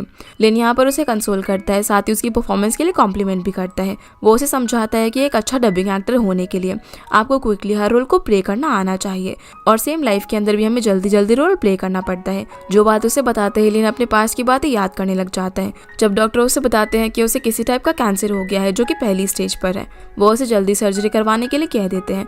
साथ ही वो उसे ये भी बताते हैं कि वो फ्यूचर में अपनी वोकल कॉर्ड्स को यूज नहीं कर पाएगा और उसे कुछ न्यू प्रोनाउंसिएशन टेक्निक भी सीखनी पड़ेगी। साथ ही वो उसे ये भी बता देते हैं अगर वो सर्जरी नहीं कराता तब भी उसकी वोकल कॉर्ड्स पूरी तरीके से डिस्ट्रॉय हो जाएंगे और वो अपनी आवाज़ डबिंग में फिर से यूज़ नहीं कर पाएगा। इसलिए वो उसे अपनी लाइफ और वॉइस में से एक इंपॉर्टेंट चीज़ को चूज़ करने के लिए कहते हैं, जहाँ हमें ये तो पता चल जाता है कि वो अपनी वॉइस के बदले लाइफ को चूज़ करता है। इसी वजह से शायद उसने डबिंग इंडस्ट्री छोड़ दी। सीन अब दोबारा से रिहर्सल रूम में आता है, जहाँ पर लिन और टीचर विकी सभी सिलेक्टेड स्टूडेंट्स का नाम अनाउंस करते हैं, जिसमें यूशी भी सिलेक्टेड थी। जो स्टूडेंट्स पहले से सिलेक्टेड थे वो भी इस बार फिर से सिलेक्ट हो जाते हैं और उनके साथ एक न्यू स्टूडेंट शाओबाई भी ऐड हो जाता है। रिजल्ट अनाउंस होने के बाद सारे स्टूडेंट्स खुशी के मारे उछलने लग जाते हैं और लिन भी उन्हें इस तरह देखकर काफी खुश होता है। जिसके बाद हम यूशी को देखते हैं, जो कि कॉफी शॉप में बैठकर डोनेशन बॉक्स के पैसे काउंट कर रही थी। वो और शाओटन यहाँ पर डिस्कस करते हैं कि इस बार बच्चों के लिए क्या किया जाए। तभी यूशी को वो बात याद आती है, जब लिन बाकी स्टूडेंट्स को कॉफी शॉप पर लेकर आया था तब उसने भी डोनेशन बॉक्स में काफी सारे पैसे डाले थे। सीन अब लिन पर आता है, जहाँ उसे यूशी मैसेज करके पूछती है कि उसने इतने सारे पैसे डोनेशन बॉक्स के अंदर क्यों डाले थे। वो उससे पूछती है कि क्या वो उन बच्चों को देखना चाहता है। अगले दिन लिन हैप्पीनेस स्कूल पहुंचता है, तभी उसे वहाँ की प्रेसिडेंट वांग मिलती है, जो उसे बताती है कि बच्चे उसे बहुत याद करते हैं, क्योंकि लिन वहाँ पर पहले बच्चों की मदद करने और उनसे मिलने के लिए आया करता था। वो यहाँ पर उसे यूशी के बारे में भी बताती है। तभी उसे पता चलता है कि वो दोनों एक दूसरे को पहले से ही जानते हैं। साथ ही साथ वो उसे ये भी बताती है कि यूशी अक्सर बच्चों के लिए रेडियो रूम के अंदर कुछ स्टोरीज वगैरह भी रिकॉर्ड करती है और उस वक्त भी वो वहाँ पर रिकॉर्डिंग ही कर रही थी। इसलिए लिन भी रिकॉर्डिंग रूम में पहुंच जाता है, जहाँ वो देखता है कि यूशी को बच्चों ने काफी सारे गिफ्ट्स दिए थे। रिकॉर्डिंग खत्म होने के बाद लिन यूशी को घर तक छोड़ने के लिए जाता है, जहाँ वो रास्ते में यूशी को पूछता है कि वो लगातार 6 सालों से इन बच्चों से क्यों मिलती आ रही है। तो यूशी बताती है कि वो पहले लिन से मिलने के लिए बहाने ही वहाँ पर पहुंची थी, लेकिन बाद में उसे उन बच्चों के साथ अच्छा लगा और उनकी हेल्प करने से उसे काफी खुशी मिलती है। ये दोनों अब बातें करते करते घर तक पहुंच जाते हैं, जहाँ लिन भी यूशी का सामान रखने के लिए उसके घर में जाते हैं। तभी पड़ोस की आंटी लिन को देख लेती है। अब जब लिन सामान रखकर जा ही रहा था तभी वो आंटी उसे रोक लेती है और उसे वहाँ से जाने नहीं देती। उन्हें लगता है कि लिन यूशी का बॉयफ्रेंड है। वो लिन को बताती है कि कैसे यूशी माई नाम की पर्सन के पीछे रो रही थी, क्योंकि वो माई को यूशी का एक्स मानती थी। जो सब सुनकर लिन और यूशी दोनों ही काफी ऑकवर्ड फील कर रहे थे। फिर वो जैसे तैसे करके आंटी को वहाँ से भेज देती है और लिन को आंटी की बातें छूटी ना लगे, इसलिए यूशी उसे अपना बनाया हुआ माई का कलेक्शन दिखाती है, जो देखकर लिन काफी हैरान हो जाता है। यूशी उससे बोलती है कि वो उसे ऑफिशियल सेरेमनी रखकर उसे उसका स्टूडेंट बनाने के लिए कहती है, पर लिन उसे ये सारी फॉर्मेलिटीज करने से मना करता है और उसे बस उसके लिए चाय बनाने को बोलता है। तो यूशी उसके लिए चाय बनाने लगती है और लिन उसका घर देखता है। लिन को वहाँ पर कुछ टेप्स नजर आती है और जब वो उनमें से एक टेप को सुनने लगता है, जैसे यूशी उसे देखती है तो वो उसे रोकने की कोशिश करती है, क्योंकि वो टेप रिकॉर्डर बहुत ही पुराना था और टेप की रील उसमें उलझ जाती है। सीन अब जुनरान की डैड की बर्थडे पार्टी पर आता है, जहाँ पर जुनरान भी अपने डैड के लिए वहाँ पर एक गिफ्ट लेकर पहुँच गया था और वो सभी रिलेटिव्स के सामने गिफ्ट ओपन करने के लिए कहता है। इसलिए उसके डैड भी गिफ्ट ओपन करने लगते हैं, क्योंकि उन्हें लगता है कि जुनरान ने वही गिफ्ट दिया होगा जो कि उन्होंने आज उसे सुबह दिया था। पर वो अपने डैड को छुड़ाने का मौका बिल्कुल भी नहीं छोड़ता। जैसे उसकी डैड गिफ्ट ओपन करके देखते हैं तो उसमें एक ओल्ड कॉमिक कैरेक्टर का स्कल्पचर निकलता है, जिसे देखकर जुनरान की डैड काफी अपसेट हो जाते हैं। दूसरी तरफ जाओ मिस्टर जैंग और बाकी इन्वेस्टर्स के साथ एक होटल में मीटिंग कर रही थी। मिस्टर जैंग अब यहाँ पर उसे इनडायरेक्टली टच करने की कोशिश करते हैं, पर वो उसे इग्नोर कर देती है। जाओ फिर सभी इन्वेस्टर्स को लुयाओ कंपनी का सपोर्ट करने के लिए थैंक्स बोल के अपनी ड्रिंक पीने लगती है। तो मिस्टर जैंग उसे चैलेंज देते हैं कि अगर वो एक एक्स्ट्रा ड्रिंक पी लेगी तो वो कंपनी को एक्स्ट्रा पैसे देंगे, जहाँ पर जाओ उनका ये चैलेंज एक्सेप्ट कर लेती है। सीन अब दोबारा से लिन पर आता है, जो कि रिकॉर्डर में फंसी हुई टेप को निकालने की कोशिश कर रहा था। तभी वहाँ पर शाओटन पहुँच जाता है और यूशी उन दोनों को एक दूसरे से इंट्रोड्यूस करवाती है। शाओटन भी अब यहाँ पर बातों बातों में यूशी के सामने कंपनी से फायर ना होने के लिए बनाए गए सारे प्लान्स की पोल खोल देता है, जो सारी बातें सुनकर लिन बिना चाय पिए ही वहाँ से जाने लगता है। तो यूशी उसके पीछे पीछे जाती है। लिन उसे बोलता है कि वो उसे अपना स्टूडेंट बना चुका है, जो सुनकर वो काफ़ी ज़्यादा खुश हो जाती है। दूसरी तरफ जाओ और बाकी सारे इन्वेस्टर्स बहुत ज़्यादा ड्रिंक करके अनकॉन्शियस हो चुके थे। जाओ जैसे तैसे करके अब यहाँ से घर जाने के लिए निकलती है। तभी उसे जुनरान वहाँ पर देख लेता है, क्योंकि उसके डैड की बर्थडे पार्टी भी इसी होटल में थी।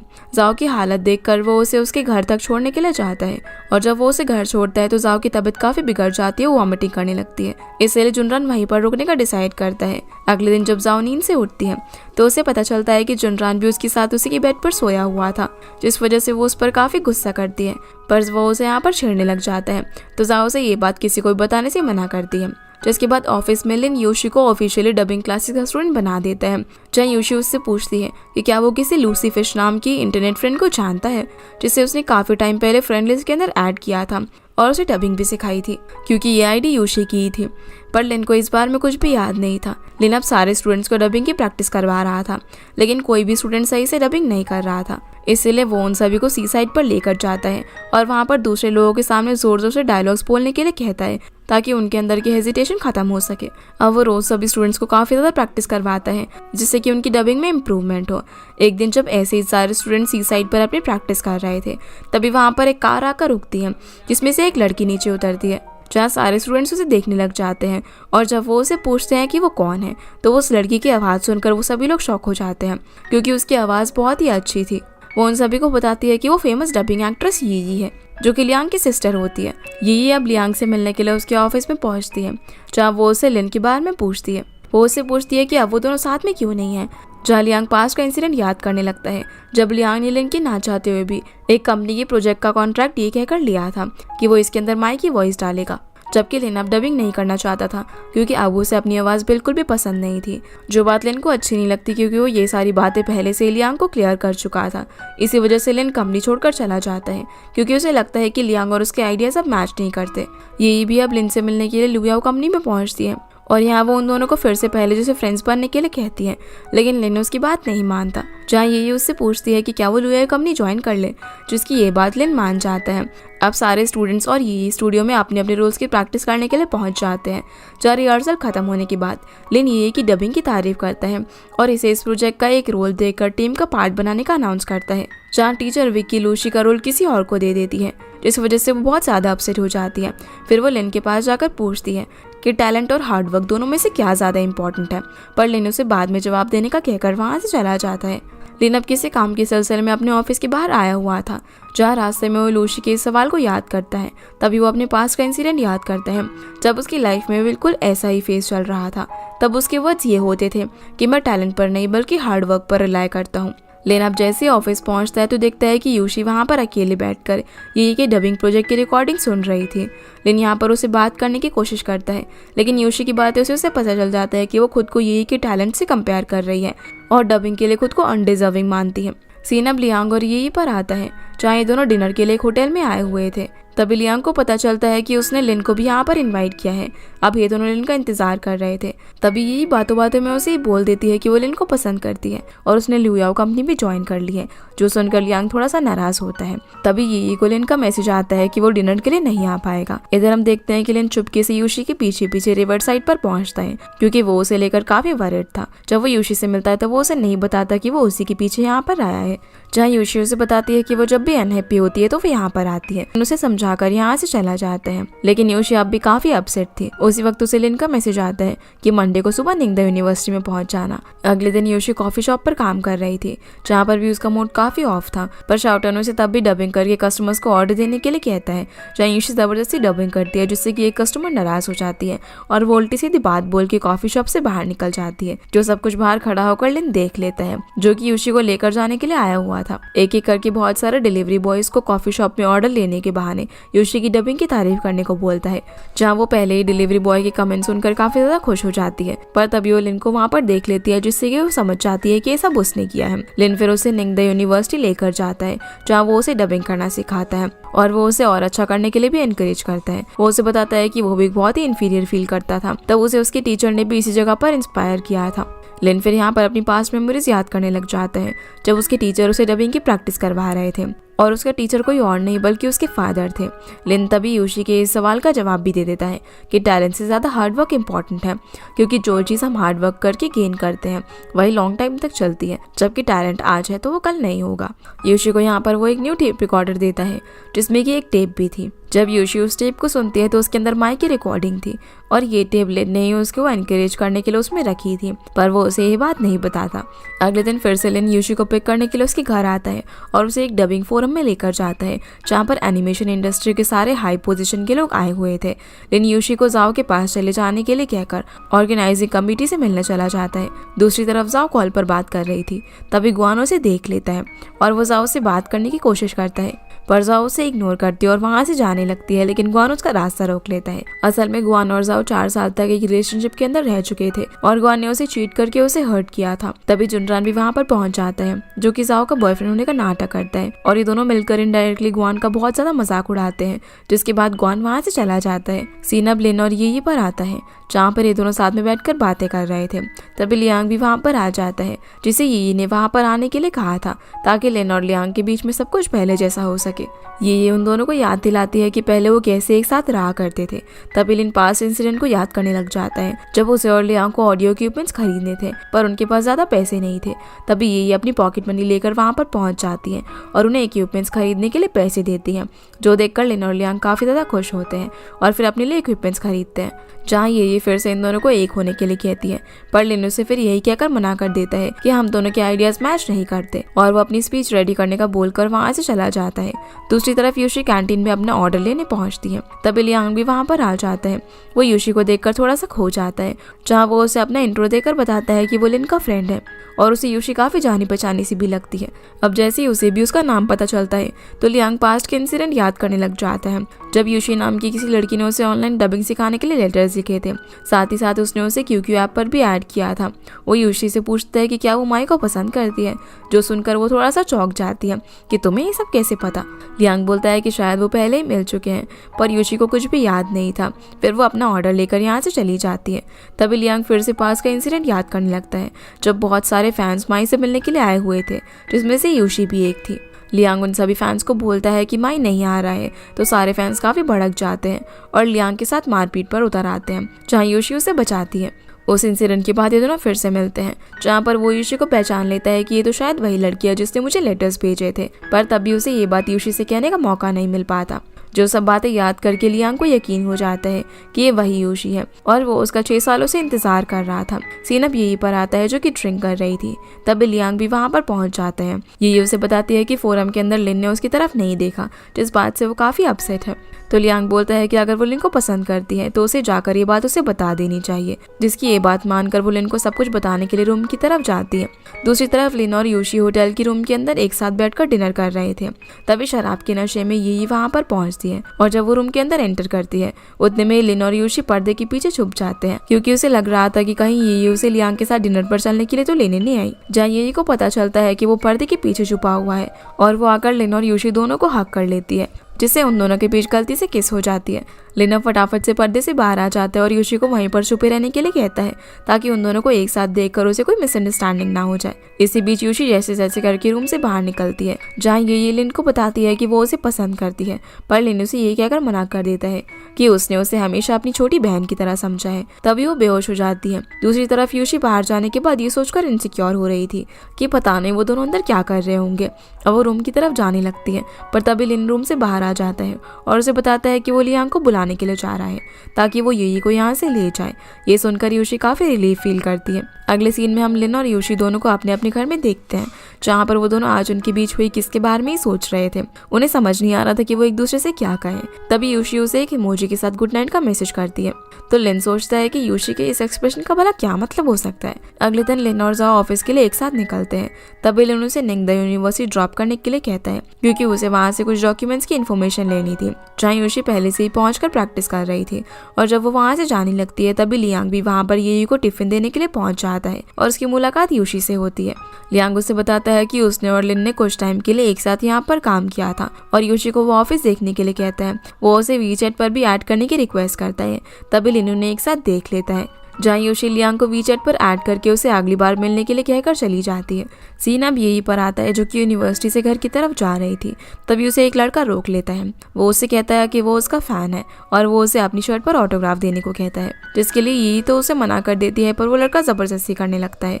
तो वो जैसे जैसे उससे पीछे छुड़ाकर वहाँ से भागती है, पर आगे जाकर वो शाओटान से टकरा जाती है। वो उसे सारा मैटर बताती है, तो शाओटान उसे सिक्योरिटी को बुलाने के लिए कहता है, लेकिन वो मना करके वहाँ से चली जाती है और शाओटान उसे पहचान नहीं पाता कि वो एक वॉइस एक्ट्रेस है। सीन अब लिन पर आता है, जो कि अपनी कंपनी में इधर उधर घूमते घूमते कब से यूशी का ही वेट कर रहा था।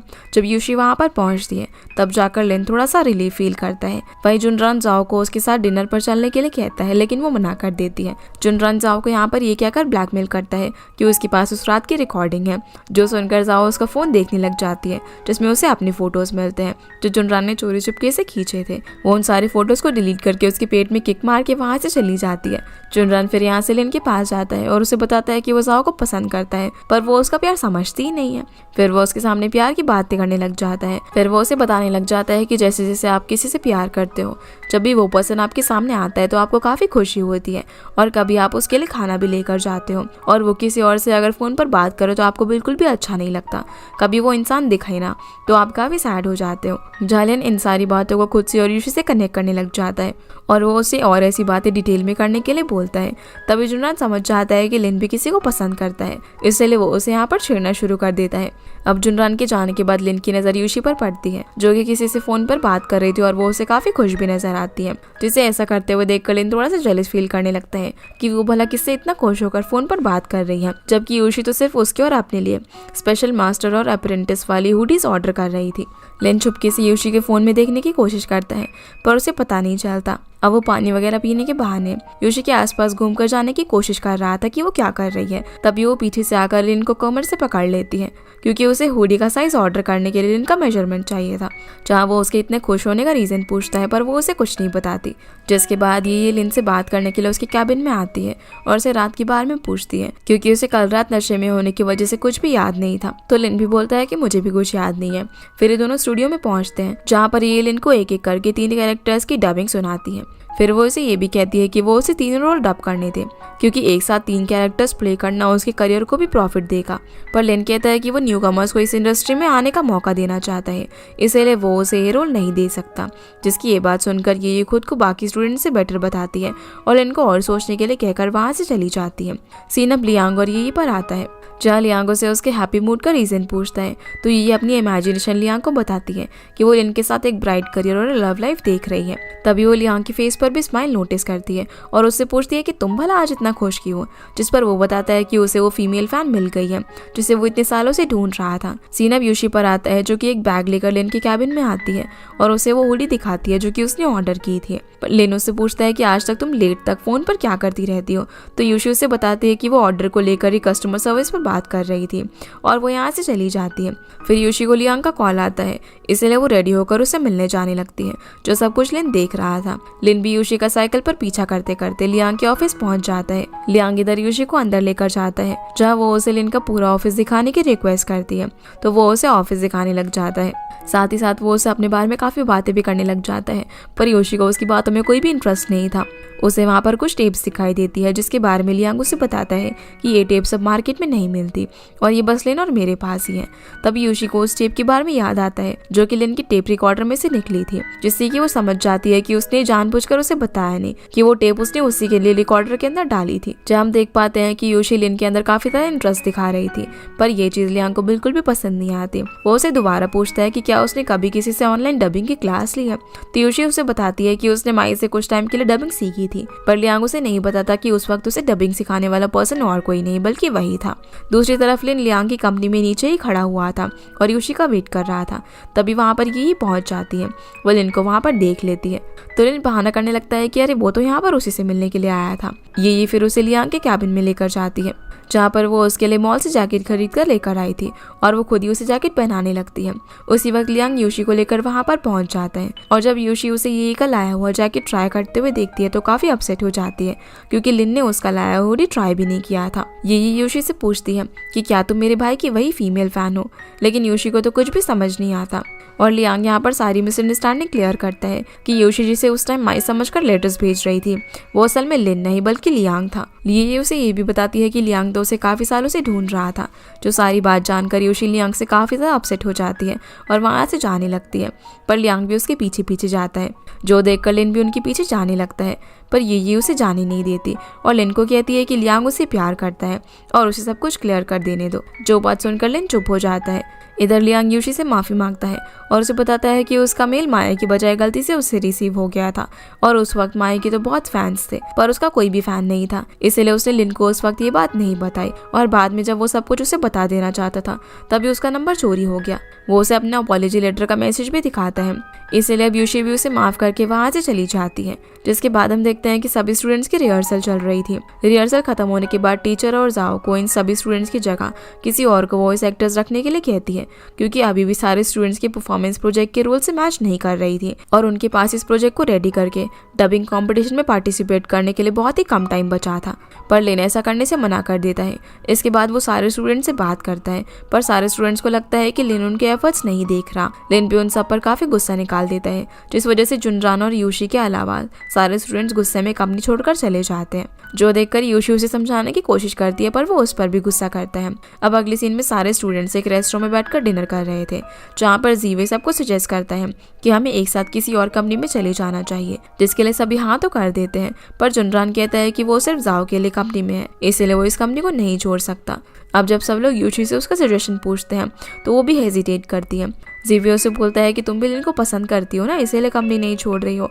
और फिर जुनरान और यूशी के अलावा बाकी सभी लोग वहां से उठकर चले जाते हैं। जिसके बाद जुनरान जाओ के सामने अपना लव कन्फेस करता है, पर जाओ से ये कहकर मना कर देती है कि उसके पास इन सब चीजों के लिए टाइम नहीं है और डबिंग टीम से भी सारे स्टूडेंट्स जा रहे हैं। तो जुनरान बोलता है कि अगर वो सारे स्टूडेंट्स को इस कंपनी के अंदर ले आएगा तो क्या वो ये रिलेशनशिप एक्सेप्ट करेगी, जिसका जाओ कोई जवाब नहीं देती। पर जुनरान समझ जाता है कि उसकी हाँ है। जाओ फिर यूशी को अपने साथ बाइक पर राइड कराती है और एक रोमांटिक सी जगह पर लेकर जाती है, जहाँ यूशी उससे बोलती है कि जुनरान एक अच्छा इंसान है, पर जाओ कहती है कि वो एक हाई प्रोफाइल लड़का है। यूशी उसे बताती है कि जुनरान सिर्फ उसी के लिए कंपनी छोड़कर नहीं गया। अब जाओ यहाँ पर एक कॉल पिक करने के बहाने यूशी को वहीं पर छोड़कर चली जाती है। तभी वहाँ पर लिन पहुंच जाता है, उसे भी जुनरान यहाँ पर लाया था और उन दोनों को अब समझ आ जाता है कि ये सारी प्लानिंग उनकी थी। जहाँ लिन यूशी से उसके पिछले दिन के बर्ताव के लिए बात करता है। वो कहता है कि उसकी बातें हार्श थी पर वो उन स्टूडेंट्स को सच में बाहर निकालना चाहता था, लेकिन वो ये भी एक्सेप्ट करता है कि वो यूशी को वहाँ से नहीं निकालना चाहता। यूशी से समझाती है और बताती है कि वो किसी भी स्टूडेंट को रियल में नहीं जानती वो कैसा है और वो अपना बेस्ट कैसे दे सकते हैं। वो लिन से बोलती है कि जैसे वो ऊपर से काफी रफ एंड टफ लगता है पर अंदर से बहुत ही जेंटल इंसान है, वैसे ही बाकी स्टूडेंट्स भी है। जहाँ यूशी के मुंह से अपने बारे में ये बात सुनकर लिन को काफी अच्छा लगता है। फिर लिन यूशी को उन दोनों के बीच एक कंपैरिजन करने के लिए कहता है कि हम दोनों में से बाकी स्टूडेंट्स को कौन बेटर जानता है। दूसरी तरफ जुनरान जाओ को फिर से ये बात याद दिलाता है कि उसने डबिंग टीम के एक होने के बाद इस रिलेशनशिप को एक्सेप्ट करने की बात कही थी, पर जाओ यहाँ पर चुप नजर आती है। तभी जुनरान समझ जाता है कि वो अपने पहले रिलेशनशिप से काफी हर्ट हुई है, इसलिए वो डिसाइड कर लेता है कि वो गुआन को मजा चका कर ही रहेगा। ये दोनों फिर अब बाइक राइड पर निकल जाते हैं, जिसके बाद यूशी लिन को जेवी के घर पर लेकर जाती है, जहाँ पर वो उसे बताती है कि जेवी अपने स्टेप डैड को पसंद नहीं करता पर वो अपनी मॉम को एम्बैरेस नहीं करना चाहता, इसलिए वो लाइफ में सक्सीड करना चाहता है और इसी वजह से वो इतने छोटे घर में अकेले पैसे सेव करने के लिए रह रहा है। लिन फिर यूशी से एक और स्टूडेंट लिंग लिंग के बारे में पूछता है पर वो उसके बारे में ज्यादा कुछ बता नहीं पाती और दोनों एक कोचिंग सेंटर पर पहुंचते हैं, जहाँ पर वो स्टूडेंट भी होती है। वो उसे यहाँ पर उसके पेरेंट्स के बारे में बताती है, जिन्होंने उसे डबिंग सिखाने के लिए जापान नहीं जाने दिया और बाद में वो अपने पेरेंट्स के अगेंस्ट जाकर फैंगलिंग में आई और अब वो साथ में जापानीज भी सीख रही है। ये दोनों अब यहाँ से दूसरे स्टूडेंट शुआंग की शॉप की तरफ जाते हैं, जहाँ पर वो अपने पेरेंट्स के साथ काम कर रही थी। लिन देखता है कि ये दोनों एक दूसरे से साइन लैंग्वेज में बात कर रहे थे। यूशी यहाँ पर लिन को बताती है कि शुआंग इतना कम इसलिए बोलती है क्योंकि उसके पेरेंट्स बोल और सुन नहीं सकते। ये दोनों बात करते करते यूशी के घर तक पहुंचते हैं, जहाँ लिन उससे पूछता है कि क्या तुमने मुझे कभी ऑब्जर्व किया है। तो यूशी बताती है कि उसे पता होता है कि वो गलत है, फिर भी वो अपनी गलती एडमिट नहीं करता। पर लिन इस बात का कोई जवाब नहीं देता। यूशी फिर से उसे समझाती है कि वो इतना गुस्सा ना करे। इसके बाद ये दोनों वहाँ से अपने घर जाने के लिए निकल जाते हैं, जहाँ लिन कैब में जाने के बजाय बस से अपने घर तक जाता है ताकि वो लोगों को ऑब्जर्व कर सके और खुद में चेंजेस ला सके। अब अगले दिन जुनरान और जाओ सारे स्टूडेंट्स को लेकर एक कैफे में पहुंचते हैं, जहाँ पर यूशी पहले से ही मौजूद थी। लिन भी वहाँ पर पहुंच जाता है। सारे स्टूडेंट्स अभी तक उससे नाराज थे, तो लिन सबसे माफी मांगता है और अपनी गलती एक्सेप्ट करता है। फिर एक एक करके सभी स्टूडेंट्स को उसकी यूनिक डबिंग क्वालिटीज के बारे में बताने लगता है, जो सुनकर सभी को काफी अच्छा फील होता है और फाइनली वो सभी वापस से कंपनी ज्वाइन करने के लिए मान जाते हैं। लिन फिर यहाँ पर उन सभी को लाइफ सिचुएशंस और नेचर के अकॉर्डिंग उनके रूल्स भी चेंज करने देता है, जो कि उनसे ज्यादा मैच होते हैं। अगले दिन हम देखते हैं कि लियांग ने यही के करियर को और प्रॉफिट हो इसके लिए फैन मीटिंग रखवाई हुई थी। वो उसे उसकी कंपनी के न्यू प्रोजेक्ट के एडवर्टाइजमेंट करने के लिए कहता है, पर ये उसे मना कर देती है कि वो इस प्रोजेक्ट में काम नहीं करना चाहती। तब भी लियांग उसे काफी रिक्वेस्ट करता है इसीलिए अब ये स्टेज पर पहुंचती है और अपनी स्पीच देती है, जहाँ वो सभी लोगों को लुयाओ कंपनी के प्रोजेक्ट के बारे में बताती है। पर वो लियांग के प्रोजेक्ट की एडवर्टाइजमेंट नहीं करती, जिससे कि लियांग उससे काफी नाराज हो जाता है। दूसरी तरफ सारे स्टूडेंट्स दोबारा से डबिंग रिहर्सल कर रहे थे और इस बार लिन उनकी परफॉर्मेंस से पूरा सेटिस्फाइड हो जाता है। सभी स्टूडेंट्स भी काफी खुश थे। लिन फिर यूजी को इस बात के लिए थैंक्स कहता है, उसकी वजह से वो बाकी सभी लोगों से इस बेटर वे में जान पाया था। वो उसे बोलता है कि एक इम्पोर्टेंट पर्सन और है जिसे मैं अभी तक अच्छे से नहीं जान पाया हूँ। असल में वो यहाँ पर यूशी की बात कर रहा था, पर वो सोचती है कि वो यी की बात कर रहे हैं। सीन अब लियांग पर आता है और वो यी से काफी अपसेट था। वो उसे कहती है कि उसने जो कुछ भी किया अपने करियर को ध्यान में रखते हुए किया, और वो उसे ये भी बताती है कि लिन ने उसे प्रॉमिस किया है कि वो उसे प्रोजेक्ट के 3 रोल्स देगा। इतने में लियांग को यूशी का मैसेज आता है, जो उससे मिलने के लिए बुलाती है ताकि वो यी के बारे में उसे जान सके, जिससे लियांग सोचता है कि यूशी ने उसके अंदर इंटरेस्ट दिखा रही है, इसलिए वो उससे मिलने के लिए जाता है, जहाँ पर वो काफी एक्साइटेड था। पहले तो वो सब कुछ अपने बारे में बताने लग जाता है, लेकिन फिर यूशी उसे कहती है कि वो उसके बारे में नहीं बल्कि ये के बारे में जानने के लिए आई है, जो सुनकर लियांग की सारी एक्साइटमेंट खत्म हो जाती है। अभी दोनों प्लान करते हैं कि हम क्यों ना लिन और ये को डायरेक्टली एक दूसरे से मिलवा दे। दूसरी तरफ लिन डिसाइड करता है कि वो यूई को प्रोजेक्ट की 3 रोल्स नहीं देगा, पर वो उसे ये बात खुद मिलकर समझाना चाहता था, इसलिए वो अगले दिन उससे मिलने का डिसाइड करता है, जहाँ ये दोनों अगले दिन एक कैफे में मिलते हैं। और जब लिन उसे प्रोजेक्ट के रोल्स के लिए मना कर देता है तो ये काफी अपसेट हो जाती है। लिन यहाँ पर उसे समझाता भी है, तभी ये उसे बताती है कि वो उसे पसंद करती है। जहाँ लिन उसे बोलता है कि वो हमेशा से उसे अपनी बहन की तरह मानता है, जिसकी ऐसी बातें सुनकर वो और ज्यादा उदास हो जाती है और अपनी डांस क्लास के लिए जाने लगती है।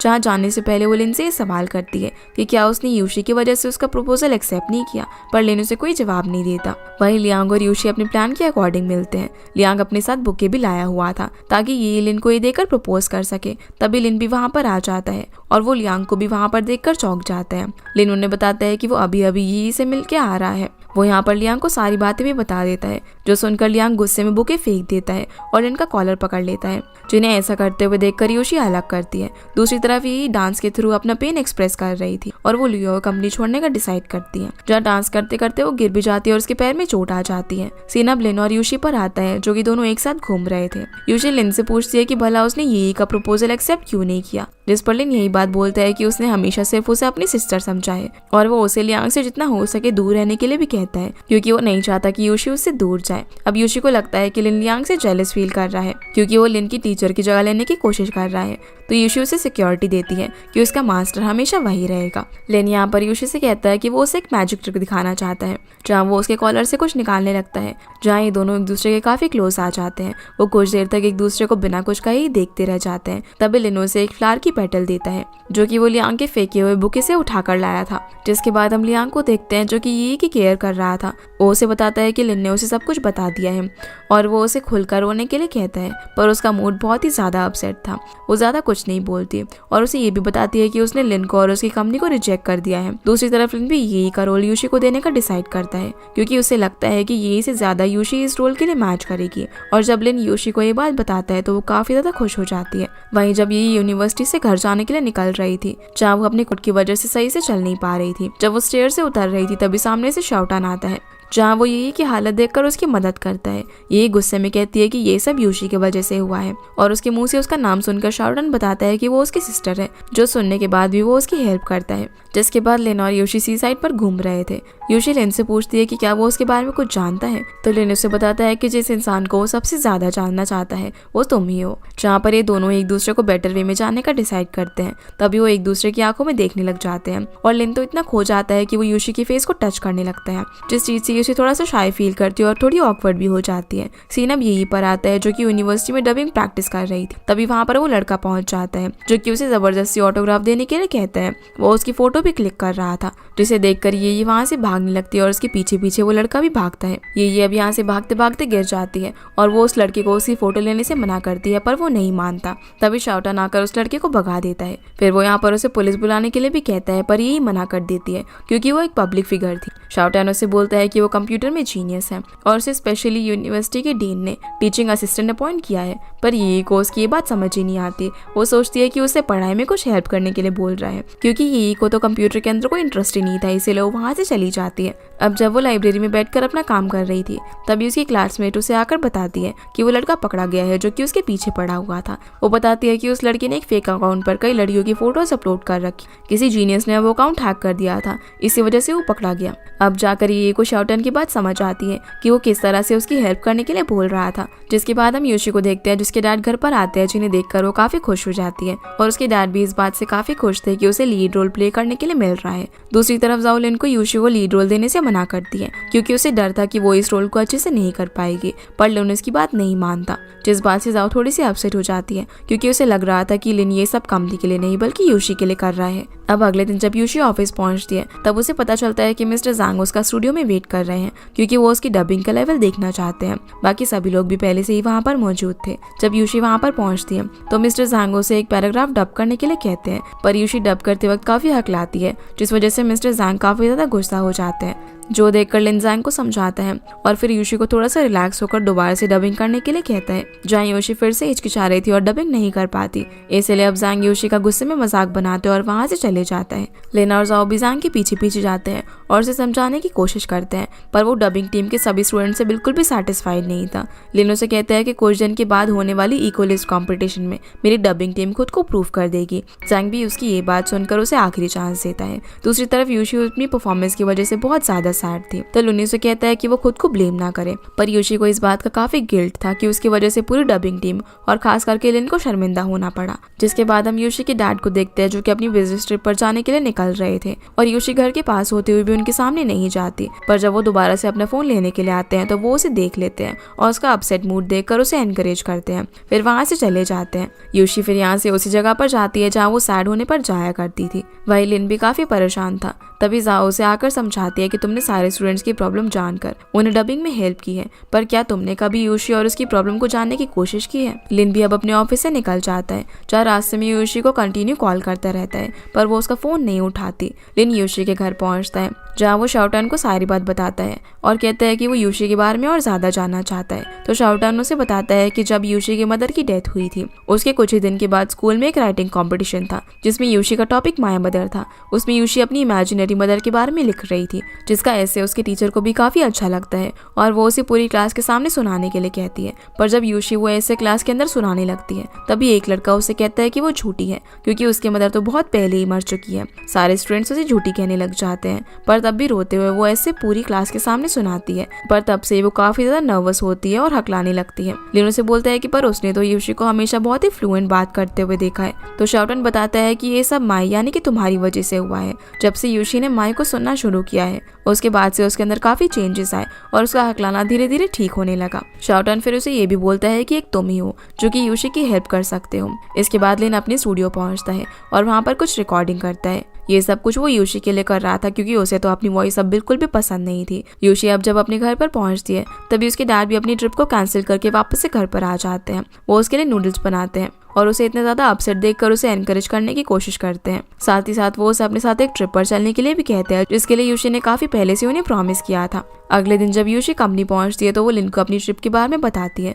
लिन भी उसे जाने के लिए अलाउ कर देता है, पर यूशी कंपटीशन में हिस्सा लेने के लिए मना कर देती है क्योंकि वो सबको शर्मिंदा नहीं करना चाहती थी। उसके जाने के बाद लिन उसे एक हॉस्पिटल लेकर जाता है, जहाँ वो यूशी को डॉक्टर युआंग से मिलवाता है, जो कि एक बहुत ही फेमस डबिंग एक्ट्रेस हुआ करती थी। लेकिन बाद में उसके पेरेंट्स ने उसे डबिंग के लिए सपोर्ट नहीं किया, जिस वजह से उसने डबिंग इंडस्ट्री छोड़ दी। वो यहाँ पर यूशी को काफी एनकरेज कर दिया। दूसरी तरफ सारे स्टूडेंट्स अपने कैरेक्टर की रिहर्सल कर रहे थे, लेकिन उन्हें भी यूशी के बिना बिल्कुल भी अच्छा नहीं लगता। सीन अब लियांग और यही पर आता है, जहाँ ये उसे बताती है कि उसे इक्वलिस्ट कंपटीशन का जज बनाया गया है, जो सुनकर लियांग उसे लिन को मजा चखाने के लिए बोलता है। पर ये उसे बताती है कि यूशी के साथ क्या हुआ। दूसरी तरफ हॉस्पिटल से आते वक्त लिन यूशी में ट्रस्ट शो करता है कि वो आगे अच्छा कर सकती है और अगर वो डबिंग नहीं कर पाएगी तो लाइफ में कुछ और चूज कर लेगी। रात में यूशी कॉफी शॉप में होती है, तभी लियांग वहाँ पर पहुंच जाता है।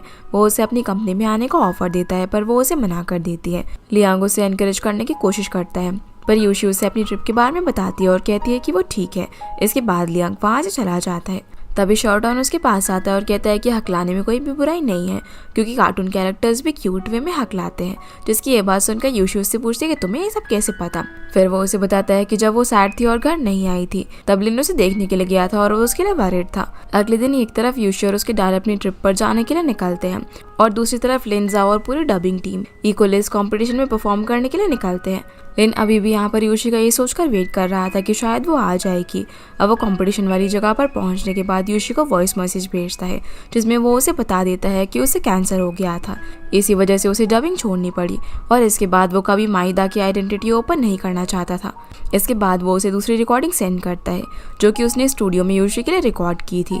वो उसे एनकरेज करता है और इस बात के लिए थैंक्स बोलता है कि उसकी वजह से वो अपनी वॉइस की इम्परफेक्शन को फुली एक्सेप्ट कर पाया। यूशी भी अब उन सारे मोमेंट्स को याद करती है जब लिन ने उस पर ट्रस्ट शो किया था। वो बहुत ज़्यादा कॉन्फिडेंट फील कर रही थी और फटाफट से कंपटीशन में पार्ट लेने का डिसाइड कर लेती है, जिसका कॉन्फिडेंस देखकर उसके डैड भी काफ़ी ज़्यादा खुश होते हैं। यूशी अब कंपटीशन की जगह पर जाती है जहाँ रिहर्सल एरिया में सारे स्टूडेंट्स अपनी प्रैक्टिस कर रहे थे। वो सभी उसे देखकर काफ़ी ज़्यादा खुश होते हैं, पर जाओ यूशी के लास्ट मोमेंट पर आने से अपसेट थी क्योंकि उसको लग रहा था कि यूशी अच्छे से परफॉर्म नहीं कर पाएगी। वो कंपटीशन के लिए तो वरीड थी ही, पर साथ ही में यूशी के लिए भी वरीड थी। वो लिन को सारी ऑडियंस दिखाती है और कहती है कि यूशी पहली बार स्टेज पर जा रही है। उसने अगर सही से परफॉर्म नहीं किया और ऑडियंस ने उसका मजाक बनाया तो वो और ज़्यादा हर्ट और डिप्रेस्ड हो जाएगी। लिन भी उसकी ये बात सुनकर थोड़ा सा परेशान दिखाई देता है, जिसके बाद वो तुरंत शाउटआउन को कॉल करता है और उसे मिलने के लिए कहकर वहाँ से निकल जाता है। अब कंपटीशन का अनाउंसमेंट होता है जिसमें सारी टीम्स में से सिर्फ 5 टीम का फाइनल राउंड के लिए सिलेक्शन हो सकता था। कंपटीशन शुरू होने के बाद सारी टीम एक एक करके परफॉर्म करती है और अब बारी थी फैंगलिंग एनिमेशन टीम की। बाकी टीममेट्स तो स्टेज पर पहुंच जाते हैं, पर यूशी अभी भी स्टेज की साइड में खड़ी हुई थी। वो काफ़ी ज़्यादा नर्वस हो जाती है क्योंकि उसे लिन वहाँ पर नज़र नहीं आता। उसे लग रहा था कि वो यहाँ पर इसीलिए प्रेजेंट नहीं है क्योंकि वो उसकी परफॉर्मेंस बिगड़ने पर सबके सामने शर्मिंदा नहीं होना चाहता था। तभी एंड मोमेंट पर लिन शाउटआउन को लेकर वहाँ पर पहुँच जाता है और उसे वो हुडी देता है जो कि यूशी ने अपने और लिन के लिए ऑर्डर की थी। वो बताता है कि वो यही मास्टर और डिसाइपल वाली हुडी लेने के लिए गया हुआ था, जो सुनकर यूशी काफ़ी कॉन्फिडेंट फील करती है और फिर वो अपना डिसाइपल हुडी पहनकर स्टेज पर जाती है। पर स्टेज पर पहुंचकर वो अब भी थोड़ा बहुत नर्वस फील कर रही थी। वो लिन की तरफ देखती है तो लिन अपनी जैकेट उतारकर उसे अपनी हुडी के पीछे बना हुआ पंपकिन साइन दिखाकर ऑल द बेस्ट कहता है। इसलिए अब उसका सारा डर खत्म हो जाता है और जैसे ही उनकी परफॉर्मेंस शुरू होती है तो सारे स्टूडेंट्स काफ़ी अच्छी तरीके से परफॉर्म करते हैं। शाउटआउन तो यहाँ पर अपने डायलॉग्स भूल जाता है, पर यूशी और बाकी के टीममेट्स इस सिचुएशन को काफ़ी अच्छी तरीके से हैंडल करते हैं और परफॉर्मेंस को बिल्कुल भी स्पॉइल नहीं होने देते। सारी ऑडियंस भी उनकी परफॉर्मेंस से बहुत ज़्यादा खुश होती है और जब जजेस उनके पॉइंट्स को अनाउंस कर रहे होते हैं तब ये अपने पॉइंट्स देने से पहले फैंगलिम टीम की तारीफ करती है और वो उन्हें सबसे ज़्यादा मार्क्स देती है, जिस वजह से ये सभी लोग फाइनल परफॉर्मेंस के लिए सिलेक्ट हो जाते हैं। रिजल्ट सुनकर सभी स्टूडेंट्स काफ़ी ज़्यादा खुश थे। तभी यूशी और लिन दौड़कर एक दूसरे के पास आते हैं और लिन यूशी को गले लगाकर स्टेज पर ही गोद में उठा लेता है। ये दोनों यहाँ पर बहुत ज़्यादा खुश थे। जो सीन देखकर ये उसके पीछे बैठी हुई लियांग को देखती है। अब लियांग भी समझ जाता है कि यूशी भी कहीं ना कहीं लिन को पसंद करती है। इसके बाद ही सभी लोग अपनी जीत को सेलिब्रेट कर रहे थे और सब ड्रिंक करना शुरू कर देते हैं, जहाँ पर सारे टीममेट सब समझ जाते हैं कि लिन और यूशी एक दूसरे को पसंद करते हैं। इसलिए वो लोग भी इन्हें एक दूसरे के करीब लाने की कोशिश करते हैं और उनकी हुडी के बारे में पूछकर टीज करने की कोशिश करते हैं, क्योंकि ये सब पहले उनमें से किसी को भी नहीं पता था। फिर ये लोग लिन और यूशी को भी ड्रिंक देते हैं, जहाँ यूशी ने तो पहले से ही ड्रिंक कर रखी थी, पर फिर भी वो 1-2 शॉट्स और पी लेती है और वो बहुत ज़्यादा ड्रंक हो जाती है। फिर सभी लोग इन दोनों को और ज़्यादा ड्रिंक करने के लिए कहते हैं, पर लिन नहीं चाहता था कि वो और ज़्यादा ड्रिंक करे, इसलिए यूशी के हिस्से की ड्रिंक्स भी वही पीने लग जाता है। इसके बाद वो उसे यहाँ से बाहर लेकर जाता है और ये लोग पास ही रोड साइड बने एक पार्क में जाते हैं, जहाँ योशी बहुत नशे में थी और तभी लिन उसे किस कर देता है, जो सीन ये भी देख लेती है। लिन अब योशी को उसके घर छोड़ने के लिए चाहता है, जहाँ वो शाउटआउन को उसका ध्यान रखने के लिए बोलता है, पर वो उसका ध्यान रखने से मना कर देता है क्योंकि अगले दिन उसका एग्जाम था। तो लिन उसे कहता है कि ठीक है फिर मैं ही उसके पास रुक जाता हूँ, पर शाउटआउन ये नहीं चाहता था कि वो अकेला उसके पास रुके, इसलिए वो भी वहीं पर बैठ जाता है। अब दोनों मिलकर योशी को उसके बेड तक लेकर जाते हैं, जहाँ बेड पर ले जाते ही वो सारी चीज़ें फेंकने लग जाती है और अपने कपड़े उतारने लगती है। ये देखकर शाउटआउन लिन को ये सब देखने से रोकता है, पर लिन भी नहीं चाहता था कि शाउटआउन खुद ये सब देखे, इसलिए वो भी उसे देखने से रोकने की कोशिश करता है।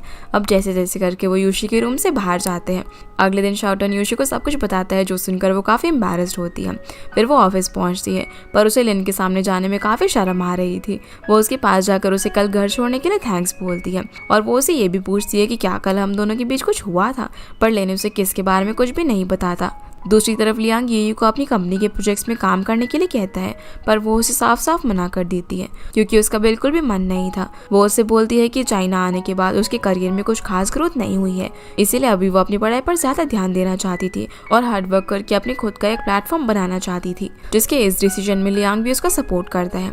तभी ये को यूनिवर्सिटी से मैसेज आता है कि उसकी क्लास में कंप्यूटर एबिलिटी टेस्ट होने वाला है, जो देखकर वो थोड़ी सी इरिटेट हो जाती है क्योंकि उसे कंप्यूटर सब्जेक्ट बिल्कुल भी पसंद नहीं था। दूसरी तरफ हम देखते हैं कि लिन यूशी को उसके लिए अपनी फीलिंग्स बताने की कोशिश कर रहा था, पर बहुत ट्राई करने के बाद भी वो उसे कुछ बोल नहीं पाता। तभी लिन को उसके डैड का कॉल आ जाता है, जो कि उसे घर पर आने के लिए कहते हैं क्योंकि आज उनका रिटायरमेंट डे था। इसी वजह से उन्होंने घर पर एक छोटा सा फैमिली डिनर रखा हुआ था। आगे हम देखते हैं कि ये शाओटन से मिलने के लिए कॉफी शॉप के अंदर आती है, जहाँ वो उसे पूछती है कि पेपर में क्या आने वाला है, पर वो उसे कुछ भी नहीं बताता और उसे पढ़ाई करने के लिए बोलता है। दूसरी तरफ लियांग और जुनरान लिन के मॉम डैड के घर पर पहुंचते हैं क्योंकि उन्होंने उनको भी डिनर के लिए इन्वाइट किया था और वो सभी एक दूसरे को बहुत ही अच्छे से जानते थे। इसी बीच लिन भी घर पर पहुंच जाता है तो लियांग गेट खोलता है, लेकिन वो दोनों एक दूसरे को देखकर बिल्कुल भी खुश नहीं होते। वही सभी लोग अभी साथ में डिनर करते हैं, जिसके बाद लियांग योशी को मिलने के लिए बुलाता है और उसे फाइनल्स में सिलेक्ट होने के लिए कॉन्ग्रेचुलेट करता है। वो यहाँ पर उसे फिर से अपनी कंपनी में आने का ऑफर देता है, पर योशी इस बार भी उसे मना कर देती है। लियांग पूछता है कि क्या वो लिन को पसंद करती है, जिस बात पर योशी भी जल्दी जल्दी में हाँ बोल देती है, जो सुनकर लियांग कहता है कि वो उसके साथ एडजस्ट नहीं कर पाएगी क्योंकि वो एक आइडल है और इस तरह के लोग इजीली किसी के साथ अपनी फीलिंग्स शेयर नहीं कर पाते और उन्हें किसी के साथ सेटल होने में भी प्रॉब्लम होती है। और कभी कभी आइडल्स के फैन भी उनके लिए प्रॉब्लम्स क्रिएट करते हैं, जिसकी ये बात सुनकर योशी थोड़ी सी कंफ्यूज हो जाती है। लियांग भी उसे इस बारे में सोचने के लिए कहता है। वो योशी को ये भी बताता है कि वो उसे पसंद करता है। अब इससे पहले कि वो उसे कुछ कहती, लियांग उसे ये कहकर चला जाता है कि वो उसका वेट करेगा। योशी अब जब घर पहुंचती है तो उसके दिमाग में लियांग की बात ही घूम रही थी। वो जल्दी से इंटरनेट पर आइडल की लाइफ के बारे में सर्च करती है, जहाँ वो देखती है कि एक आइडल को अपनी गर्लफ्रेंड होते हुए भी एक फीमेल फैन से प्यार हो जाता है और कुछ फीमेल फैंस ने उसकी गर्लफ्रेंड पर अटैक करने की कोशिश भी की थी, जो सब देखकर वो काफी ज्यादा डर जाती है। उसे लगता है कि उसके साथ भी ये सब होगा। अगले दिन जब योशी ऑफिस पहुंचती है तो लिन भी जल्दी से उसके पीछे आ जाता है और उसे पैंट्री रूम में रोक लेता है। लिन को पता चल गया था कि योशी लियांग से मिली थी। वो उससे पूछता है कि उसने उसे क्या बोला, पर वो उसे नहीं बताती कि लियांग ने उसे क्या क्या कहा था। लिन अब यहाँ पर उसे फिर से लियांग से मिलने के लिए मना कर देता है, पर योशी उसकी बात नहीं मानती। वो उसे कहता है कि आज की बात तुम मुझे बताकर ही लिन से मिलोगी, पर योशी बिना कोई जवाब दिए वहाँ से चली जाती है। फिर हम देखते हैं कि ये अपने कंप्यूटर एग्जाम के लिए पढ़ाई करने की कोशिश कर रही थी, पर उसे कुछ भी याद नहीं होता। इसलिए वो शाओटन के पास जाकर उसे रिक्वेस्ट करती है कि वो उसे पढ़ाए, तो वो भी उसे पढ़ाने के लिए मान जाता है। पर जब वो उसे पढ़ा रहा था तब भी ये को कुछ भी समझ नहीं आता और उसे बार बार नींद आने लगती है। वो शाओटन के कंधे पर ही सो जाती है। वो उसे उठाकर एक छोटी सी नोटबुक देता है, जिसमें उसने खुद 2 घंटा बैठकर ये के लिए स्टोरी की तरह नोट्स बनाए हुए थे, जो देखकर उसे काफी अच्छा लगता है क्योंकि उसने एक्सपेक्ट नहीं किया था कि शाओटन उसके लिए इतनी देर बैठकर नोट्स बनाएगा। फिर वो उसे उन नोट्स को समझाना शुरू करता है, पर ये बस शाओटन को यहाँ पर प्यार से देखी जा रही थी। जिसके बाद हम देखते हैं एक तरफ लिन योशी को प्रपोज करने के बारे में सोच रहा था क्योंकि आज वैलेंटाइंस डे था। वहीं दूसरी तरफ योशी ये सोच रही थी कि उसके और लिन के बीच कोई रिलेशन बना तो वो चलेगा भी या फिर नहीं। तभी जाओ वहाँ पर आ जाती है। ऑफिस में वैलेंटाइंस डे की वजह से सभी लोग जल्दी छुट्टी लेकर चले गए थे, पर योशी को वहीं पर देखकर जाओ उससे पूछती है कि वो अभी तक यहाँ पर क्या कर रही है। इधर लिन जब थोड़ा सा कॉन्फिडेंट होकर जैसे योशी को प्रपोज करने के लिए अपनी कैबिन से बाहर आता है तो उसे योशी कहीं पर नजर नहीं आती क्योंकि जाओ उसे अपने साथ ले गई थी। जाओ योशी को मॉल के अंदर लेकर जाती है, जहाँ पर ये दोनों गेम्स खेलने लगते हैं और काफी मस्ती करते हैं। योशी उससे पूछती है कि अगर हम किसी से प्यार करते हैं तो क्या उसमें पब्लिक ओपिनियंस मैटर करते हैं। तब जाओ उसे समझाती है कि प्यार और हमारे रिलेशनशिप का लोगों से कोई भी लेना देना नहीं होता और वो यहाँ पर उसके साथ फोटो क्लिक करके लिन को भेज देती है। दूसरी तरफ लियांग अपने घर में अकेला बैठकर ड्रिंक कर रहा था। तभी डोरबेल बजती है। डिलीवरी बॉय यहाँ पर उसके लिए एक बुके लेकर आया हुआ था, जो देखकर उसे लगता है कि ये बुके शायद उसके लिए योशी ने भेजा है, जो देखकर लियांग खुशी से नाचने लगता है। वो सोचता है कि योशी ने उसका प्रपोजल एक्सेप्ट कर लिया, पर इतने में ही डिलीवरी बॉय वापस आ जाता है। वो लियांग से सारी मिसअंडरस्टैंडिंग क्लियर करता है कि ये बुके पास वाली बिल्डिंग में रहने वाले किसी दूसरे लियांग का है, इसलिए वो उसे बुके वापस लेकर चला जाता है और लियांग का मूड खराब हो जाता है। अगले सीन में हम देखते हैं कि शाओटन और ये भी पढ़ाई खत्म करने के बाद घूमने के लिए जाते हैं। ये तो यहाँ पर उसे पूरा टाइम तंग करती रहती है और जब उसे भूख लगती है तो शाओटन उसे डिनर करवाने के लिए लेकर जाता है, जहाँ पर ये को उसके साथ काफी अच्छा लग रहा था। इधर जाओ भी अब घर निकल जाती है क्योंकि जुनरान उसका वेट कर रहा था। घर जाने के बाद वो जुनरान से पूछती है कि क्या वो सच में उसके लिए सीरियस है, तो जुनरान भी हाँ में जवाब देता है और फिर इन दोनों के बीच एक किस होती है। दूसरी तरफ यूशी अभी भी मॉल के अंदर गेम्स खेल रही थी। तभी लिन भी वहाँ पर पहुंच जाता है और वो उसे अपनी दिल की बात बताने ही वाला था, लेकिन एक लड़की यहाँ पर उसे पहचान लेती है और ये वही लड़की थी जिसने लिन को कंपटीशन के टाइम पर देखा था। इस लड़की का नाम लिली होता है और वो जानती थी कि लिन ही माइदा है। लिन तो उसे जानता ही नहीं था, पर जब वो उसे बताती है तो वो उसे पहचान जाता है। वो उसे अकेले में यहाँ पर कुछ बात करने की रिक्वेस्ट करती है, जो देखकर यूशी को भी थोड़ा सा ऑकवर्ड फील हो रहा था। इसके बाद ये तीनों एक कैफे में जाते हैं जहाँ यूशी एक तरफ बैठकर ही गेस करने की कोशिश कर रही थी कि लिली और लिन के बीच क्या कनेक्शन है। असल में लिली भी यूशी की तरह माइदा की बहुत ही बड़ी फैन थी। वो चाहती थी कि लिन अगले दिन उसका बर्थडे अटेंड करे, इसलिए वो उसे हाँ बोल देता है और लिली खुश होकर वहाँ से चली जाती है। उसके जाने के बाद यूशी लिन से पूछती है कि ये वाला कौन थी, तो लिन उसे पूरी बात बताता है। असल में जिस साल माइदा यानी कि लिन को बेस्ट वॉइस एक्टर अनाउंस किया था, उस अवार्ड फंक्शन में लिली भी आई हुई थी, पर लिन अवार्ड के अनाउंस होते ही वहाँ से चला गया था क्योंकि वो तो किसी को भी अब नहीं बताना चाहता था कि वही माइदा है। पर उस वक्त लिली भी उसके पीछे गई थी, लेकिन उसका एक्सीडेंट हो जाता है और उस वजह से उसके पैर में चोट भी लग गई थी। फिर वो 3 महीने तक हॉस्पिटल में रही और उसने लिन को लेटर भी लिखे थे, पर रिटायर होने के बाद लिन फैंस के लेटर काफ़ी कम पढ़ता था। लिली उसे बोलती है कि उससे ज़्यादा उसे कोई प्यार नहीं कर सकता और वो अगले दिन अपना सारा टाइम उसके साथ स्पेंड करने के लिए बोलती है। वो उसकी फ़ैन थी, इसीलिए लिन भी उसे मना नहीं कर पाता। जो सारी बातें सुनकर यूशी थोड़ी सी अपसेट हो जाती है क्योंकि वो नहीं चाहती थी कि लिन लिली से मिलने के लिए जाए और वो उससे नाराज़ होकर कैफे से निकल जाती है। लिन भी यूशी के घर तक उसके पीछे पीछे आता है, पर यूशी उससे पूरे रास्ते बात नहीं करती। वो उससे ये कहकर चली जाती है कि अगर वो चाहे तो लिली से मिलने के लिए जा सकता है, पर असल में वो ये नहीं चाहती थी। जो बात लिन भी उसका फेस देखकर समझ जाता है। अगले दिन लिन ऑफिस थोड़ा सा लेट पहुंचता है, तो यूशी उससे पूछती है कि क्या वो लिली से मिलने के लिए गया था। लिन कहता है कि वो उससे मिलने के लिए नहीं गया, जो सुनकर वो मनी मन बहुत ज़्यादा खुश होती है। इतने में जीवे और बाकी डबिंग मेंबर्स लिन के पास भागते हुए आते हैं और उसे इंटरनेट पर फैली हुई न्यूज़ के बारे में बताती है। ये न्यूज़ लिली के बारे में थी जिसमें बताया गया था कि वो माइदा की फ़ैन थी, पर माइदा ने उसे हर्ट किया और अपनी रिस्पॉन्सिबिलिटी से बचने के लिए वो रिटायर हुआ था। साथ में लिली ने ये भी बता दिया था कि लिन ही माइदा है, जो न्यूज़ सब तरफ फैल गई थी। दूसरी तरफ जब लियांग गुआन को इस बारे में बताता है तो गुआन उसे खुश होने के लिए कहता है। लियांग समझ जाता है कि ये सब गुआन ने किया है, इसीलिए वो उसे सच बताने के लिए कहता है। असल में फैंगलिन कंपनी ने कंपटीशन में परफॉर्म करने के लिए माइदा के वर्क को चूज़ किया था और ये बात गुआन को पता चल गई थी। उसकी इतनी ज़्यादा पॉपुलैरिटी थी कि वो लोग इस कंपटीशन को आसानी से जीत जाते और लियांग की टीम हार जाती, पर गुआन ऐसा नहीं चाहता था। इसलिए उसने लिन के पूरे ऑफिस यानी कि जब वो लियांग के साथ काम करता था तब के रखे हुए फैन के लेटर्स में से थोड़े बहुत चेंजेस करके इंटरनेट पर वायरल कर दिए और वो लेटर लिली का ही था। गुआन को लगा था कि ऐसा करने के लिए लियांग उसे थैंक्स बोलेगा, पर वो उस पर बहुत ज़्यादा गुस्सा करता है, जिस बात से तो उसको कोई फ़र्क ही नहीं पड़ता था। पर अब लियांग को लिन की फिक्र होने लगी थी। फिर जाओ लिन को आकर बताती है कि उस न्यूज़ की वजह से उन्हें कंपटीशन से बाहर निकाल दिया गया है। जैंग भी यहाँ पर बार बार जाओ को कॉल करके परेशान कर रहा था। जाओ लिली को ढूंढने के लिए बोलती है ताकि वो लोग ये मैटर सॉल्व कर सके, पर लिन बताता है कि वो लिली को ऑलरेडी कॉल करके देख चुका है, लेकिन उसका फ़ोन बंद आ रहा था और ना ही उसके पास लिली की कोई इन्फॉर्मेशन है। ऑफिस में भी अब सभी लोग लिली का कैसे न कैसे करके पता लगाने की कोशिश कर रहे थे। यूशी भी लिन के लिए काफ़ी वरीड थी। वो इंटरनेट पर लिन के लिए हेट कमेंट्स भी पढ़ती है, लेकिन कुछ लोग यहाँ पर उसे सपोर्ट भी कर रहे थे। अब लिन भी डिसाइड कर लेता है कि वो सबके सामने एडमिट कर देगा कि वही माइदा है और पूरी रियलिटी सभी को बताएगा। पर जाओ से पहले लिली को ढूंढने के लिए कहती है, क्योंकि लिन चाहे जो कुछ भी बोलता कोई भी उसकी बातों पर यकीन नहीं करता, जिसकी ये बात वो भी मान जाता है। अब कंपटीशन के फाइनल्स में सिलेक्ट होने के बाद डबिंग टीम के सारे मेंबर्स बहुत ज़्यादा फेमस होने लगे थे और इसी वजह से जब सबको पता चलता है कि लिन ही माइदा है तो सभी लोग यूशी को भी लिन के साथ कनेक्ट करने लग जाते हैं। पर लिन बिल्कुल भी नहीं चाहता था कि कोई भी यूशी को इस मैटर में इन्वॉल्व करे, इसीलिए वो उसी टाइम डिसाइड कर लेता है कि वो अगले दिन ही प्रेस कॉन्फ्रेंस रखेगा। जाओ उसे रोकने की कोशिश करती है, पर लिन उसकी बात नहीं मानता। फिर जाओ यूशी को कॉल करके उसे लिन को रोकने के लिए बोलती है, तो यूशी उसके घर पहुंचकर उसे प्रेस कॉन्फ्रेंस करने से मना करती है, पर वो उसकी बात भी नहीं सुनता। तो यूशी उससे पूछती है कि क्या वो उसे प्रोटेक्ट करने के लिए ये सब कर रहा है। लिन यहाँ पर थोड़ी देर चुप रहने के बाद यूशी का जवाब देता है कि वो उस पर पब्लिक ओपिनियंस का इफेक्ट नहीं पड़ने देगा, जो देखकर यूशी खुश होती है कि लिन उसकी इतनी ज़्यादा केयर करता है। फिर लिन उसे अपने घर के अंदर लेकर जाता है, जहाँ यूशी तो बस उसका घर देखती ही रह जाती है। लिन उसे वो ट्रॉफी भी दिखाता है जो कि उसे तब मिली थी जब उसे बेस्ट वॉइस एक्टर का अवार्ड मिला था। उस वक्त वो स्टेज पर तो नहीं गया था, पर ये ट्रॉफी उसे पहुंचा दी गई थी। यूशी को यही लग रहा था कि लिन सच में अवार्ड फंक्शन में नहीं आया था, पर लिन उसे वो सारे लेटर्स दिखाता है जो कि अवार्ड मिलने के बाद उसे फैंस ने भेजे थे। वो उसे वो ड्रेस भी दिखाता है जो कि अवार्ड फंक्शन में वो पहन कर गया था।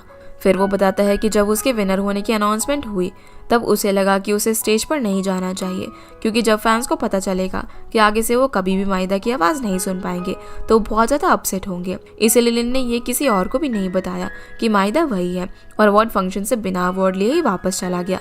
यूशी भी अब यहाँ पर सब समझ गई थी कि लिन ने ये डिसीजन अपने फैंस की वजह से लिया था, क्योंकि वो उनकी केयर करता था। लिन बोलता है कि अब वो अपने फैंस को सब कुछ एक्सप्लेन करना चाहता है और रियलिटी से भागने के बजाय वो उसे फेस करना चाहता है, जिसकी ये बात सुनकर यूशी भी प्रेस कॉन्फ्रेंस रखने के लिए हाँ कर देती है। फिर वो यहाँ पर उसके फैंस के लेटर्स देखने लग जाती है। तभी उसे आइडिया आता है कि अगर लिली माइदा की बहुत ही बड़ी फैन थी तो इन लेटर्स में भी उसका कोई लेटर होगा। वो उसके सारे लेटर्स लेकर ऑफिस में पहुंचती है और सबको सारे लेटर में लिली के नाम से भेजे हुए लेटर ढूंढने के लिए कहती है। इसीलिए सभी लोग डिवाइड होकर लिली के नाम से जितने भी लेटर्स हैं उनके एड्रेस पर लिली को ढूंढने के लिए निकल जाते हैं, जहाँ फाइनली यूशी उसे ढूंढ लेती है। पर लिली उससे बिल्कुल भी बात नहीं करना चाहती थी। यूशी जानती थी कि उसे भी फंसाया गया है। वो लिली से बात करने की रिक्वेस्ट करती है, जिस पर लिली भी मान जाती है और उसे बताती है कि न्यूज़ के स्प्रेड होने के बाद सब लोग उसे भला बुरा बोल रहे हैं और उसके फैमिली वाले भी उस पर यकीन नहीं कर रहे हैं। यूशी उसे समझाती है कि उसे अपने लिए स्टैंड लेना चाहिए और सारी मिसअंडरस्टैंडिंग खुद सबके सामने क्लियर करनी चाहिए। इसलिए वो उसे अगले दिन होने वाली प्रेस कॉन्फ्रेंस के बारे में बताती है। पर लिली यहाँ पर अभी भी थोड़ी सी डरी हुई थी, तो यूशी उसे लिन की बेस्ट वॉइस एक्टर वाली ट्रॉफी दिखाती है, जो कि लिन ने ही उसके लिए भेजी थी ताकि उसे और हिम्मत मिल सके। अगले दिन प्रेस कॉन्फ्रेंस शुरू होती है, पर मीडिया वाले लिन से तरह तरह के सवाल करने लग जाते हैं, जिस वजह से लिन थोड़ा सा अनकंफर्टेबल हो रहा था। तभी यूशी लिली को लेकर वहाँ पर पहुँच जाती है और स्टेज पर जाकर लिली सारी मिसअंडरस्टैंडिंग क्लियर करती है, लेकिन उसके बाद भी कोई उस पर यकीन नहीं कर रहा था। इसलिए लिन अब स्टेज पर जाकर अपने कैंसर और डबिंग से रिटायरमेंट की सारी रियलिटी सभी को बताता है। वो मीडिया वालों से रिक्वेस्ट करता है कि इस न्यूज़ को सही तरीके से दिखाया जाए और पूरी डबिंग इंडस्ट्री को प्रोटेक्ट किया जाए, जिसकी सभी बातों पर मीडिया वाले यकीन कर लेते हैं और उसके लिए क्लैपिंग भी करते हैं। फिर प्रेस कॉन्फ्रेंस ओवर होने के बाद यूशी लिली को लिन से मिलाने के लिए लेकर जाती है, जहाँ लिन उसे उसकी मदद करने के लिए थैंक्स बोलता है। लिली यहाँ पर उसे हक करने की रिक्वेस्ट करती है, तो लिन भी उसे हाँ कर देता है और उन दोनों को हक करता हुआ देखकर यूशी थोड़ा सा जेलस हो रही थी, पर वो यहाँ पर उसे भी हक करती है और फिर इन दोनों को बाय बोलकर चली जाती है। लिन जानता था कि यूशी को कैसा फील हो रहा होगा, इसीलिए वो भी उसे टाइटली हक कर देता है। इसके बाद वो यूशी को अपने घर लेकर जाता है, जहाँ वो उसे एक वीडियो दिखाता है जो यूशी ने ही 6 साल पहले रिकॉर्ड करके माइदा को भेजी थी। यूशी तो काफ़ी ज़्यादा क्यूरियस होकर उस वीडियो को देखने लग जाती है, और जब वो वीडियो ख़त्म होती है तो लिन उसके पास नहीं होता। तभी उसकी नज़र सीढ़ियों से उतरते हुए लिन पर पड़ती है, जो कि वही ब्लैक सूट पहनकर रेडी होकर आया था जो अवार्ड फंक्शन में वो पहन कर गया था। यूशी तो यहाँ पर उसे देखती ही रह जाती है और फिर लिन उसके पास आकर उसे किस कर देता है। रात में अब यूशी यहीं पर सो जाती है। फिर अगले दिन जब वो उठकर ब्रश करने के लिए जाती है तो लिन भी उसके पीछे पीछे वहाँ पर आ जाता है और उसे किस करने ही वाला था, पर तभी डोरबेल बज जाती है, जिसकी आवाज़ सुनकर ये दोनों ही चौंक जाते हैं। इस चक्कर में यूशी यहाँ गलती से अपनी टी शर्ट पर पेस्ट लगा लेती है। असल में लिन के मॉम डैड यहाँ पर उससे मिलने के लिए आए हुए थे और यूशी के पास और कोई कपड़े नहीं थे, इसलिए वो लिन का टी शर्ट पहनकर उनके सामने आ जाती है और उन दोनों को ऐसे एक साथ देखकर लिन के मॉम डैड उससे पूछते हैं कि तुम दोनों के बीच में क्या रिलेशन है। तो लिन उन्हें बता देता है कि यूशी उसकी गर्लफ्रेंड है। जो सुनते हैं उसके मॉम डैड यूशी से सवाल जवाब करने लग जाते हैं, जिस वजह से लिन उसे लेकर फटाफट से ऑफिस के लिए निकल जाता है। जिसके बाद हम ये को देखते हैं, जो कि अपनी पढ़ाई फिनिश करने के बाद फिर से शाउटाउन को लेकर घूमने के लिए चली जाती है। वो उसे यहाँ पर बता देती है कि वो उसे पसंद करती है और उसे उसका बॉयफ्रेंड बनने के लिए कहती है, जिसकी ये बात सुनते ही शाउटाउन नर्वस हो जाता है और कोई जवाब दिए बिना ही वहाँ से भाग जाता है। फिर अगले दिन जब ज़ैंग लिन की कंपनी में पहुँचता है तो वो यहाँ पर उसे माइदा के नाम से फिर से डबिंग स्टार्ट करने के लिए बोलता है, पर उसकी ये बात मानने से वो साफ साफ इनकार कर देता है। असल में ज़ैंग माइदा की नाम की पॉपुलैरिटी का यूज़ करके उसे और ज़्यादा पैसे कमाना चाहता था, पर लिन उसकी ग्रीडी इंटेंशन को सपोर्ट नहीं करता। इसकी वजह से ज़ैंग गुस्सा होकर यहाँ से चला जाता है। ज़ैंग अगले दिन फिर से गुस्से में लिन की कंपनी में आता है। असल में लिन ने पायलट फिल्म, जिसकी बात हमने एपिसोड की शुरुआत में की थी, उसे ज़ैंग की परमिशन लिए बिना ही रिलीज कर दिया था। ज़ैंग उस फिल्म में फेमस डबिंग एक्टर की वॉइस यूज़ करना चाहता था, पर लिन ने यूशी और बाकी मेंबर्स की वॉइस उसके अंदर ऐड की थी, लेकिन लिन यहाँ पर उसकी किसी भी बात का जवाब नहीं देता। इस वजह से ज़ैंग और ज़्यादा गुस्सा हो जाता है और वहाँ से जाने लगता है। तभी ज़ाओ उसे रोक लेती है और बताती है कि लिन ने मूवी सिर्फ हाफ डे के लिए रिलीज़ की थी, ताकि उसे ऑडियंस के फीडबैक के बारे में पता चल सके। सारी ऑडियंस ने मूवी के लिए पॉजिटिव रिस्पॉन्स ही दिए हैं, जो सुनकर वो थोड़ा सा शांत होता है, लेकिन वो लिन को फिल्म के रिलीज परमिशन लेटर पर माइदा के नाम से सिग्नेचर करने के लिए बोलता है। ऐसा करने से लिन साफ साफ मना कर देता है। इस वजह से ज़ैंग और ज़्यादा गुस्सा हो जाता है और वो लिन को कंपनी से निकलवाने की वार्निंग देता है, पर लिन फिर भी उसकी बात नहीं मानता तो ज़ैंग उसे फायर कर देता है। असल में ये कंपनी तो लिन की ही थी, पर कॉन्ट्रैक्ट के रूल के हिसाब से ज़ैंग लिन को लीगली फायर कर सकता था। लिन भी कंपनी का लॉस नहीं चाहता था, इसलिए वो खुद ही कंपनी से जाने का डिसीजन ले लेता है। अगले सीन में जैंग को गुआन का कॉल आता है। वो जैंग से कहता है कि लिन के जाने के बाद वो फैंगलिंग कंपनी की रिस्पॉन्सिबिलिटी उसे दे, क्योंकि गुआन को लियांग के अंडर काम करने से कोई भी फायदा नहीं हो रहा था और वो जैंग को अपनी बातों में लाने की कोशिश करता है। फिर जैंग लिन को कंपनी से जाने का लीगल नोटिस भेज देता है और लिन भी कंपनी से जाने के लिए रेडी हो जाता है।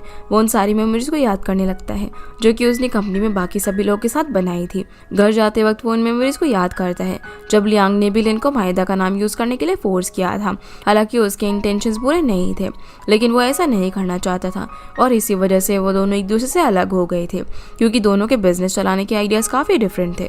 लिन लियांग को कॉल करके निंगदे यूनिवर्सिटी में मिलने के लिए बुलाता है। वैसे तो ये लोग अलग हो चुके थे, लेकिन वो जानते थे कि वो दोनों एक दूसरे की अब भी काफी ज्यादा केयर करते हैं जितने की वो पहले किया करते थे।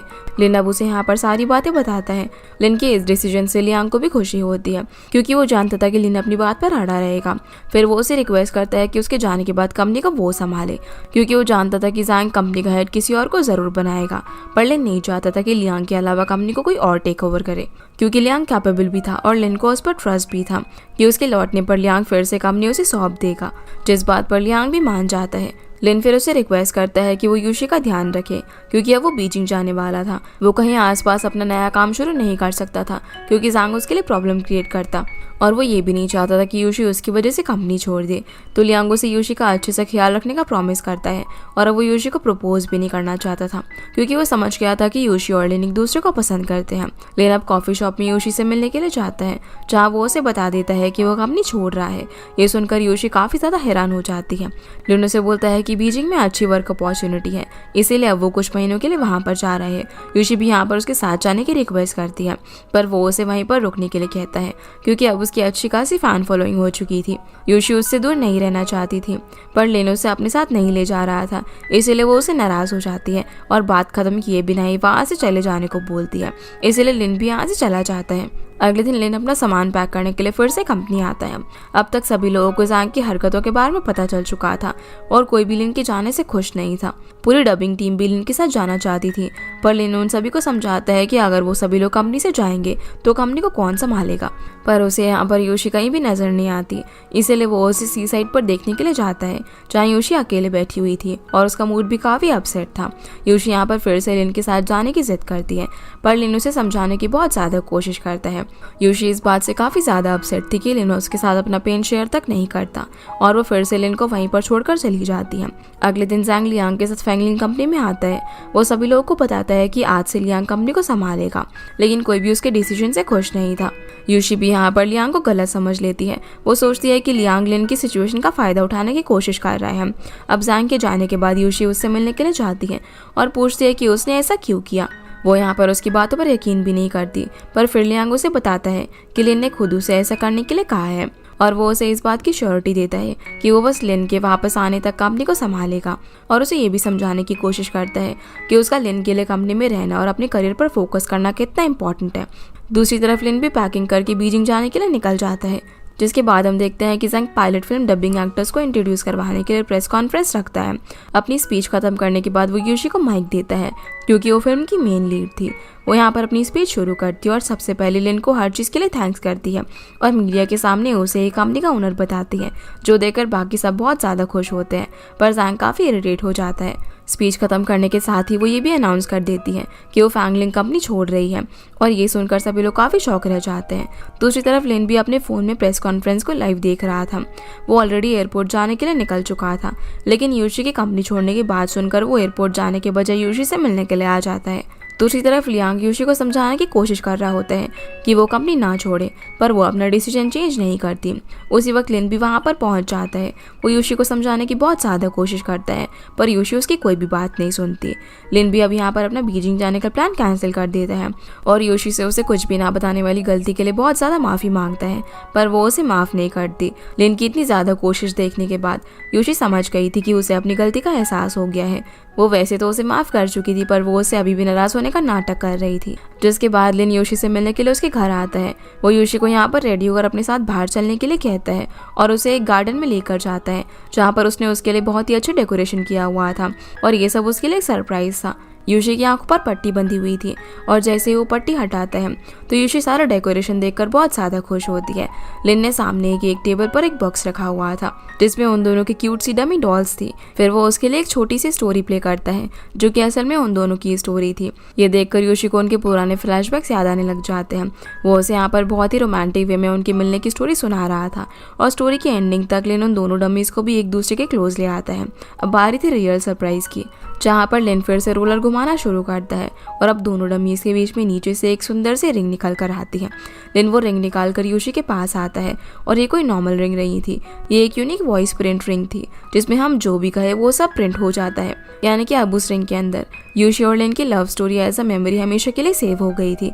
लिन का ये सरप्राइज देखकर यूशी काफी ज्यादा इमोशनल हो जाती है। वो उसे यहाँ पर माफ भी कर देती है और फिर दोनों एक दूसरे को किस करते हैं। जिसके बाद हम देखते हैं कि लिन अपना घर बेच देता है क्योंकि उसे नया बिजनेस स्टार्ट करने के लिए पैसों की जरूरत थी, पर अब उसके पास रहने के लिए कोई जगह नहीं थी और वो अपने पेरेंट्स के घर भी नहीं जाना चाहता था क्योंकि वो लिन की सिचुएशन के बारे में जानकर परेशान हो जाते हैं। लिन जब यूशी को ये सारी बात बताता है तो वो उसे अपने साथ रहने के लिए बोलती है और उसे अपने घर पर लेकर जाती है। ये दोनों यहाँ पर एक दूसरे के साथ काफी अच्छा टाइम स्पेंड करते हैं और एक दूसरे की फोटोज भी क्लिक करते हैं। अगले ही दिन से लिन अपने नए प्रोजेक्ट की तैयारी शुरू कर देता है। वो प्रोजेक्ट के लिए उनके कैरेक्टर और कॉस्ट्यूम्स वगैरह डिसाइड करने लगता है। वो यूशी को भी कैरेक्टर्स दिखाता है पर वो उसे कुछ खास पसंद नहीं आते। फिर वो उसे डेमो देने लग जाती है कि कैरेक्टर कैसा होना चाहिए और लिन को भी वो कुछ ना कुछ पहनाकर थोड़ा फनी वे में रेडी करके प्ले के अंदर इंक्लूड कर लेती है। प्ले करते टाइम वो दोनों एक दूसरे के काफी क्लोज आ जाते हैं तो लिन यहाँ पर उसे किस करने ही वाला था, पर तभी यूशी के डैड वहाँ पर आ जाते हैं। वो इन दोनों को यहाँ पर इतना क्लोज देखकर पहले तो शॉक हो जाते हैं और लिन और यूशी भी उन्हें देखकर एकदम हैरान हो गए थे। उन्हें समझ नहीं आ रहा था कि वो क्या करे। डैड भी यहाँ पर इन दोनों की काफी अच्छी खासी क्लास लगाते हैं और फिर लिन से बहुत सारे सवाल करते हैं जिससे लिन थोड़ा सा नर्वस हो जाता है। तो यूशी उन्हें बता देती है कि लिन उसका बॉयफ्रेंड है। डैड यूशी को लेकर हमेशा से थोड़ा ज्यादा केयरिंग थे, इसीलिए वो लिन को उसे थोड़ा दूर ही रख रहे थे, पर फिर भी वो उसे अपने घर पर रुकने की परमिशन दे देते हैं। लेकिन वो लिन को अपने बेडरूम में सोने के लिए कहते हैं क्योंकि उन्हें लिन को और अच्छे से जानना था। अगले सीन में लिन यूशी को अपना न्यू ऑफिस सिखाने के लिए जाता है। वो उसे अपने बिजनेस पार्टनर बनने के लिए कहता है और यूशी भी इसके लिए मान जाती है। दूसरी तरफ यूशी के डैड शाओटन के साथ मिलकर लिन के साथ डिनर करने का प्लान बनाते हैं। वो यहाँ पर यूशी को किसी काम से बाहर भेज देते हैं और फिर साथ में डिनर करते हैं। डैड शाओटन को इशारे में समझाने की कोशिश करते हैं कि वो ड्रिंक नहीं करते, पर शाओटन को उनके हिंट समझ नहीं आते और वो लिन के साथ साथ डैड के ग्लास में भी वाइन डाल देता है। लिन के सामने अब डैड वाइन पीने से मना भी नहीं कर सकते थे और लिन भी उन्हें इम्प्रेस करने के लिए बार बार उनके साथ वाइन का ग्लास टोस्ट करता है, जो देखकर डैड नशे में शाओटन को उनके हिंट्स ना समझने के लिए बहुत ज़्यादा डांटते हैं। इसी वजह से उसका मूड ऑफ हो जाता है और वो कॉफ़ी शॉप में कॉफ़ी पीने के लिए चला जाता है। जैसे ही वो अपने लिए कॉफ़ी बनाने लगता है तभी वहाँ पर यही पहुँच जाती है। शाओटन ने भी काफ़ी ज़्यादा ड्रिंक कर ली थी, इसलिए वो कॉफ़ी भी नहीं बना पा रहा था, तो ये उसे देखकर उसकी कॉफ़ी बनाने में हेल्प करने लगती है। लेकिन उसने पहले कभी भी कॉफ़ी नहीं बनाई थी, इसलिए शाओटन उसे कंफ्यूज देखकर समझ जाता है कि उसे कॉफ़ी बनानी नहीं आती, इसलिए वो उसे कॉफ़ी बनाने सिखाने लग जाता है। तभी वो एक दूसरे के क्लोज आ जाते हैं और गलती से उनके बीच में किस हो जाती है। अचानक से किस होने की वजह से वो दोनों ही काफ़ी नर्वस थे और ये बिना कुछ कहे यहाँ से चली जाती है। दूसरी तरफ जब यूशी घर आती है तो लिन और डैड सोफे पर नशे की हालत में सोए हुए थे। यूशी अपने डैड को उठाकर सारी बात पूछती है। वो उन्हें आगे से ऐसा करने के लिए मना करती है। सीना फिर से शाओटन और यही पर आता है, जहाँ शाओटन इस बात से कंफ्यूज हो रहा था कि वो सच में यही को पसंद करता भी है या फिर नहीं, और यही भी इस बात का जवाब जानना चाहती थी कि क्या सच में शाओटन उसे पसंद करता है या फिर नहीं। अगली सुबह जब लिन उठता है तो उसे याद ही नहीं होता कि पिछली रात उसने क्या किया था। उसे बस यही लग रहा था कि यूशी के डैड अभी भी उसका कोई टेस्ट लेने वाले हैं। फिर यूशी आकर उसे गुड न्यूज़ देती है कि उसके डैड उन दोनों के रिलेशनशिप के लिए मान गए हैं, जो सुनकर वो बहुत ज़्यादा खुश हो जाता है। दूसरी तरफ यही और शाओटन भी यूनिवर्सिटी पहुंचते हैं। वो दोनों लाइब्रेरी में बुक्स लेने के लिए जाते हैं, पर जैसे ही वो एक दूसरे को देखते हैं तो काफ़ी नर्वस हो जाते हैं। तभी शाओटन अपने लैपटॉप में यही की वॉइस में रिकॉर्डेड एक ऑडियो प्ले करता है, जो सुनकर ये शॉक हो जाती है क्योंकि ये ऑडियो तो उसने कभी भी रिकॉर्ड की ही नहीं थी। वो जब उससे इस ऑडियो के बारे में पूछती है तो शाओटन बताता है कि उसने एक ऐसी टेक्नोलॉजी इन्वेंट की है जो हम जिसे चाहे वैसे ही वॉइस प्रोड्यूस कर सकती है। उस टेक्नोलॉजी का नाम था द AI साउंड सिस्टम, और शाओटियान ने इस सिस्टम में ऑलरेडी यी की वॉइस को डिफॉल्ट कर दिया था क्योंकि वो चाहता था कि यी की वॉइस पूरी दुनिया सुने। ये देखकर यूशी उससे पूछती है कि क्या तुम ये सब करके कन्फेस कर रहे हो कि तुम मुझे पसंद करते हो, जिस बात का वो कोई जवाब ही नहीं दे पाता। और वो समझ जाती है कि शाओटन भी उसे बहुत ज़्यादा पसंद करता है। फिर वो उसे किस कर देती है, तो वो भी यहाँ पर उसे बोल देता है कि वो उसे पसंद करता है। फिर वो भी यूशी को किस करता है, जिसके बाद हम देखते हैं कि यूशी के डैड वॉक करके घर पर आ रहे थे, पर वो ये भूल जाते हैं कि कौन सी बिल्डिंग में उनका घर है। अब लिन और यूशी जैसे ही ऑफिस से घर आते हैं तो डैड वहाँ पर नहीं थे। रात भी काफ़ी ज़्यादा हो चुकी थी और अब तक वो घर नहीं लौटे थे, इसलिए यूशी काफ़ी घबरा जाती है। डैड हमेशा कहीं पर जाने से पहले एक नोट छोड़कर जाते थे, इसलिए यूशी लिन को घर में सब जगह नोट ढूंढने के लिए बोलती है। जहाँ ढूंढते ढूंढते यूशी के डैड को सामान में से एक लेटर मिलता है जिसमें लिखा हुआ था कि वो अपने काम के दौरान बहुत ज़्यादा मिस्टेक करते हैं और हर चीज़ भूल जाते हैं, इसी वजह से उन्हें जॉब से निकाल दिया गया है। लिन इस बारे में यूशी को भी बताता है और उन्हें वहाँ पर एक नर्सिंग होम की बुक मिलती है, जिससे यूशी को पता चलता है कि उसके डैड बीमार हैं और वो उसे बिना बताए अपना ट्रीटमेंट करवा रहे हैं। तब यूशी को पुलिस स्टेशन से कॉल आता है कि उसके फादर वहाँ पर है, इसलिए लिन और यूशी उन्हें घर लेकर आते हैं। डैड यहाँ पर अपसेट थे क्योंकि उन्होंने यूशी से अपने बीमार होने की बात छुपा कर रखी हुई थी, तो यूशी उन्हें समझाती है कि आज से हर टाइम वो उनका ध्यान रखेगी। अपने डैड की हालत देखकर वो काफ़ी ज़्यादा इमोशनल भी हो जाती है और बहुत रोती है, पर लिन उसे संभालता है और कहता है कि वो भी उसके डैड का पूरा ध्यान रखेगा। यूशी काफ़ी ज़्यादा वरिड थी और उसे अपने डैड के ट्रीटमेंट के लिए पैसों की ज़रूरत थी, इसलिए वो लिन को अगले दिन से ही काम शुरू करने के लिए कहती है, जिसके बाद ये दोनों ऑफिस के लिए ज़रूरी सारा सामान लेकर आते हैं। साथ में यूशी अर्निंग के लिए दूसरे स्टूडियो में भी डबिंग की जॉब करने लगती है। फिर ये दोनों मिलकर पूरे ऑफिस में सारा सामान सेट कर लेते हैं। जहाँ यूशी डिसाइड करती है कि वो इस न्यू कंपनी का नाम लाइट परस्यूअर रखेंगे, क्योंकि इसका मतलब था कि सिचुएशन चाहे कोई सी भी हो पर हमेशा कुछ अच्छा होने की होप रहना। फिर ये दोनों अब कंपनी के प्रोजेक्ट के लिए इन्वेस्टर्स को ढूंढना शुरू कर देते हैं। आगे हम देखते हैं कि शाओटन को ग्वान का कॉल आता है। उसने एक न्यू टेक्नोलॉजी कंपनी ओपन की थी जिसके बारे में उसने अभी लियांग को कुछ भी नहीं बताया था। शाओटन ग्वान को नहीं जानता था और ग्वान ने इंटरनेट पर शाओटन के एआई साउंड सिस्टम के बारे में इंटरव्यू सुनकर उसे कॉल किया था। ग्वान उसे बोलता है कि तुमने अपने इन्वेंट किए हुए सिस्टम का पेटेंट मुझे सेल कर दो, पर शाओटन ने इसके लिए क्या डिसीजन लिया था ये हमें आगे पता चलेगा। दूसरी तरफ हम देखते हैं कि लिन इन्वेस्टर्स के साथ मीटिंग करता है जिसमें वो अपने अगले प्रोजेक्ट के बारे में सबको बताता है। यूशी भी मीटिंग रूम में साइड में मास्क लगाकर बैठी हुई थी क्योंकि वो नहीं चाहती थी कि कोई उसे पहचाने। लिन के प्रोजेक्ट के बारे में सब कुछ सुनने के बाद एक काफ़ी बड़ा इन्वेस्टर जिसका नाम ली था वो लिन के प्रोजेक्ट में इन्वेस्ट करने से मना कर देता है। लिन उसे यहाँ पर मनाने की काफ़ी कोशिश करता है पर वो हाँ ही नहीं करता और वहाँ से जाने लगता है। तब यूशी उसे रोक लेती है और अपना मास्क हटाती है और अब यूशी को देखकर वो प्रोजेक्ट में इन्वेस्ट करने के लिए मान जाता है और उसके साथ आगे के प्रोजेक्ट के लिए भी रेडी हो जाता है। आगे हम देखते हैं कि जुनरान जाओ को अपने भाई से मिलवाता है और इस बार वो जाओ से मिलकर बहुत ज़्यादा खुश होता है। जुनरान के भाई ने लाइफ में कभी भी बाइक नहीं चलाई थी तो जाओ से बाइक चलाने सीखने के लिए एनकरेज करती है। दूसरी तरफ ये भी लियांग को बता देती है कि उसने बॉयफ्रेंड बना लिया है और ये सुनकर लियांग उसे फिर से डांटने लगता है क्योंकि उसे लग रहा था कि ये ना समझ है। सीना फिर से लिन पर आता है जहाँ यूशी के डैड उसे खाना बनाना सिखा रहे थे। दोनों की यहाँ पर एक दूसरे से काफ़ी अच्छी बनने लग गई थी। यूशी के डैड लिन को बताते हैं कि वो यूशी के साथ ट्रिप पर जाना चाहते हैं क्योंकि काफ़ी सालों से वो उसके साथ कहीं पर भी ट्रिप पर नहीं गए और जब यूशी छोटी थी तब वो उनके साथ हमेशा ट्रिप पर जाया करती थी। इसके बाद लिन शाओटियान, जुनरान, जाओ और डबिंग टीम के एक मेंबर को अपने ऑफिस में बुलाता है और उन सबके साथ यूशी की डैड के लिए ट्रिप प्लान करते हैं। तभी जुनरान को कॉल आता है कि उसके भाई का एक्सीडेंट हो गया है। वो अब जल्दी से हॉस्पिटल जाने के लिए निकलता है और जाओ भी उसके साथ जाती है। हॉस्पिटल पहुंचने के बाद जुनरान को पता चलता है कि वो बाइक चलाने की कोशिश कर रहा था, इसी वजह से उसका एक्सीडेंट हो गया। जुनरान का भाई बहुत ज़्यादा डिप्रेस था और अपने डैड की वजह से एक फ्री लाइफ नहीं जी पा रहा था।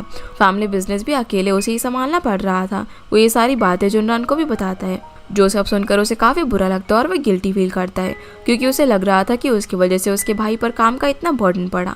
अगले सीन में यूशी और उसके डैड शार्टन और पूरी डबिंग टीम ट्रिप पर जाने के लिए निकलते हैं। दूसरी तरफ जाओ लियांग को अपना रेजिग्नेशन लेटर देती है। असल में जुनरान को अपने भाई की कंडीशन देखकर इतना ज़्यादा गिल्टी फील हुआ कि उसने डबिंग इंडस्ट्री छोड़कर अपना फैमिली बिजनेस संभालने का डिसीजन लिया था और जुनरान के रिज़ाइन करने की वजह से जाओ भी रिज़ाइन करके उसकी फैमिली बिजनेस में हेल्प करना चाहती थी। लियांग उसे रिज़ाइन ना करने के लिए समझाता है और वो उससे अपने बारे में सोचने के लिए कहता है क्योंकि लिन के साथ काम करने से पहले जाओ उसके साथ ही काम किया करती थी, इसलिए लियांग उसे काफ़ी अच्छे से जानता था। उस वक्त जाओ ने ग्वान की वजह से जॉब छोड़ दी थी और आज वो जुनरान की वजह से अपनी जॉब छोड़ रही है। ये सब बोलकर वो उसे उसका रेजिग्नेशन लेटर वापस दे देता है और उसे फिर से अपने डिसीजन के बारे में सोचने के लिए कहता है। सीना फिर से यूशी और बाकी सभी लोगों पर आता है जो सभी लोग ट्रिप में काफ़ी मज़े कर रहे थे। आखिर में यूशी को रियलाइज़ होता है कि उसके डैड ये भी भूल गए हैं कि वो उनकी डॉटर है, जो देखकर वो बहुत ज़्यादा रोती है और लिन उसे संभालता है। असल में डैड की मेमोरी बीच बीच में कुछ टाइम के लिए चली जाती है। अभी तक उनकी डिजीज़ के बारे में डॉक्टर ने भी कुछ क्लियरली नहीं बताया था। ट्रिप पूरी होने के बाद सभी लोग लिन के ऑफिस में बैठे होते हैं। तभी उन्हें इंटरनेट पर फैली हुई एक न्यूज़ के बारे में पता चलता है। न्यूज़ ये थी कि डबिंग इंडस्ट्री को AI साउंड सिस्टम रिप्लेस करने वाला है और इंटरनेट पर इस सिस्टम के इन्वेंटर यानी कि शाओटन की फ़ोटो भी दे रखी थी। शाओटन सबको बताता है कि ये सिस्टम उसने इन्वेंट किया है और उसका पेटेंट किसी और को सेल कर दिया है। उसे ये डील अच्छी लगी थी, इसीलिए उसने ऐसा किया। लेकिन अभी तक उसे इस बात का रियलाइजेशन नहीं था कि उसने कितने ही लोगों की जॉब छीन ली थी। योशी और बाकी सभी लोगों को उस पर बहुत ज़्यादा गुस्सा आता है, पर शाओटाउन को अभी भी समझ नहीं आ रहा था कि सब लोग उस पर गुस्सा क्यों कर रहे हैं।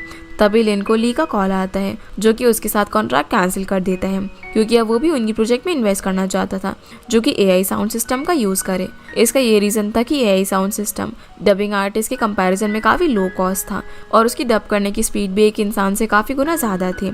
अब सभी लोग बहुत ज़्यादा परेशान हो जाते हैं क्योंकि AI की वजह से उनकी जॉब जा सकती थी।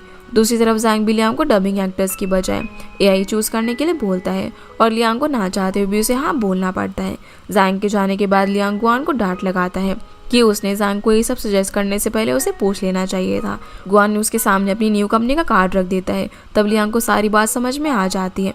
फिर वो यहाँ से जॉब छोड़कर चला जाता है और वो सोच रहा था कि AI साउंड सिस्टम को डबिंग इंडस्ट्री में लाकर वो बहुत ज़्यादा पैसे बनाने वाला है। जिसके बाद यूशी और लिन शाओटान से सारी बात क्लियरली पूछने की कोशिश करते हैं, पर शाओटान ये के आने तक उन्हें कुछ नहीं बताता।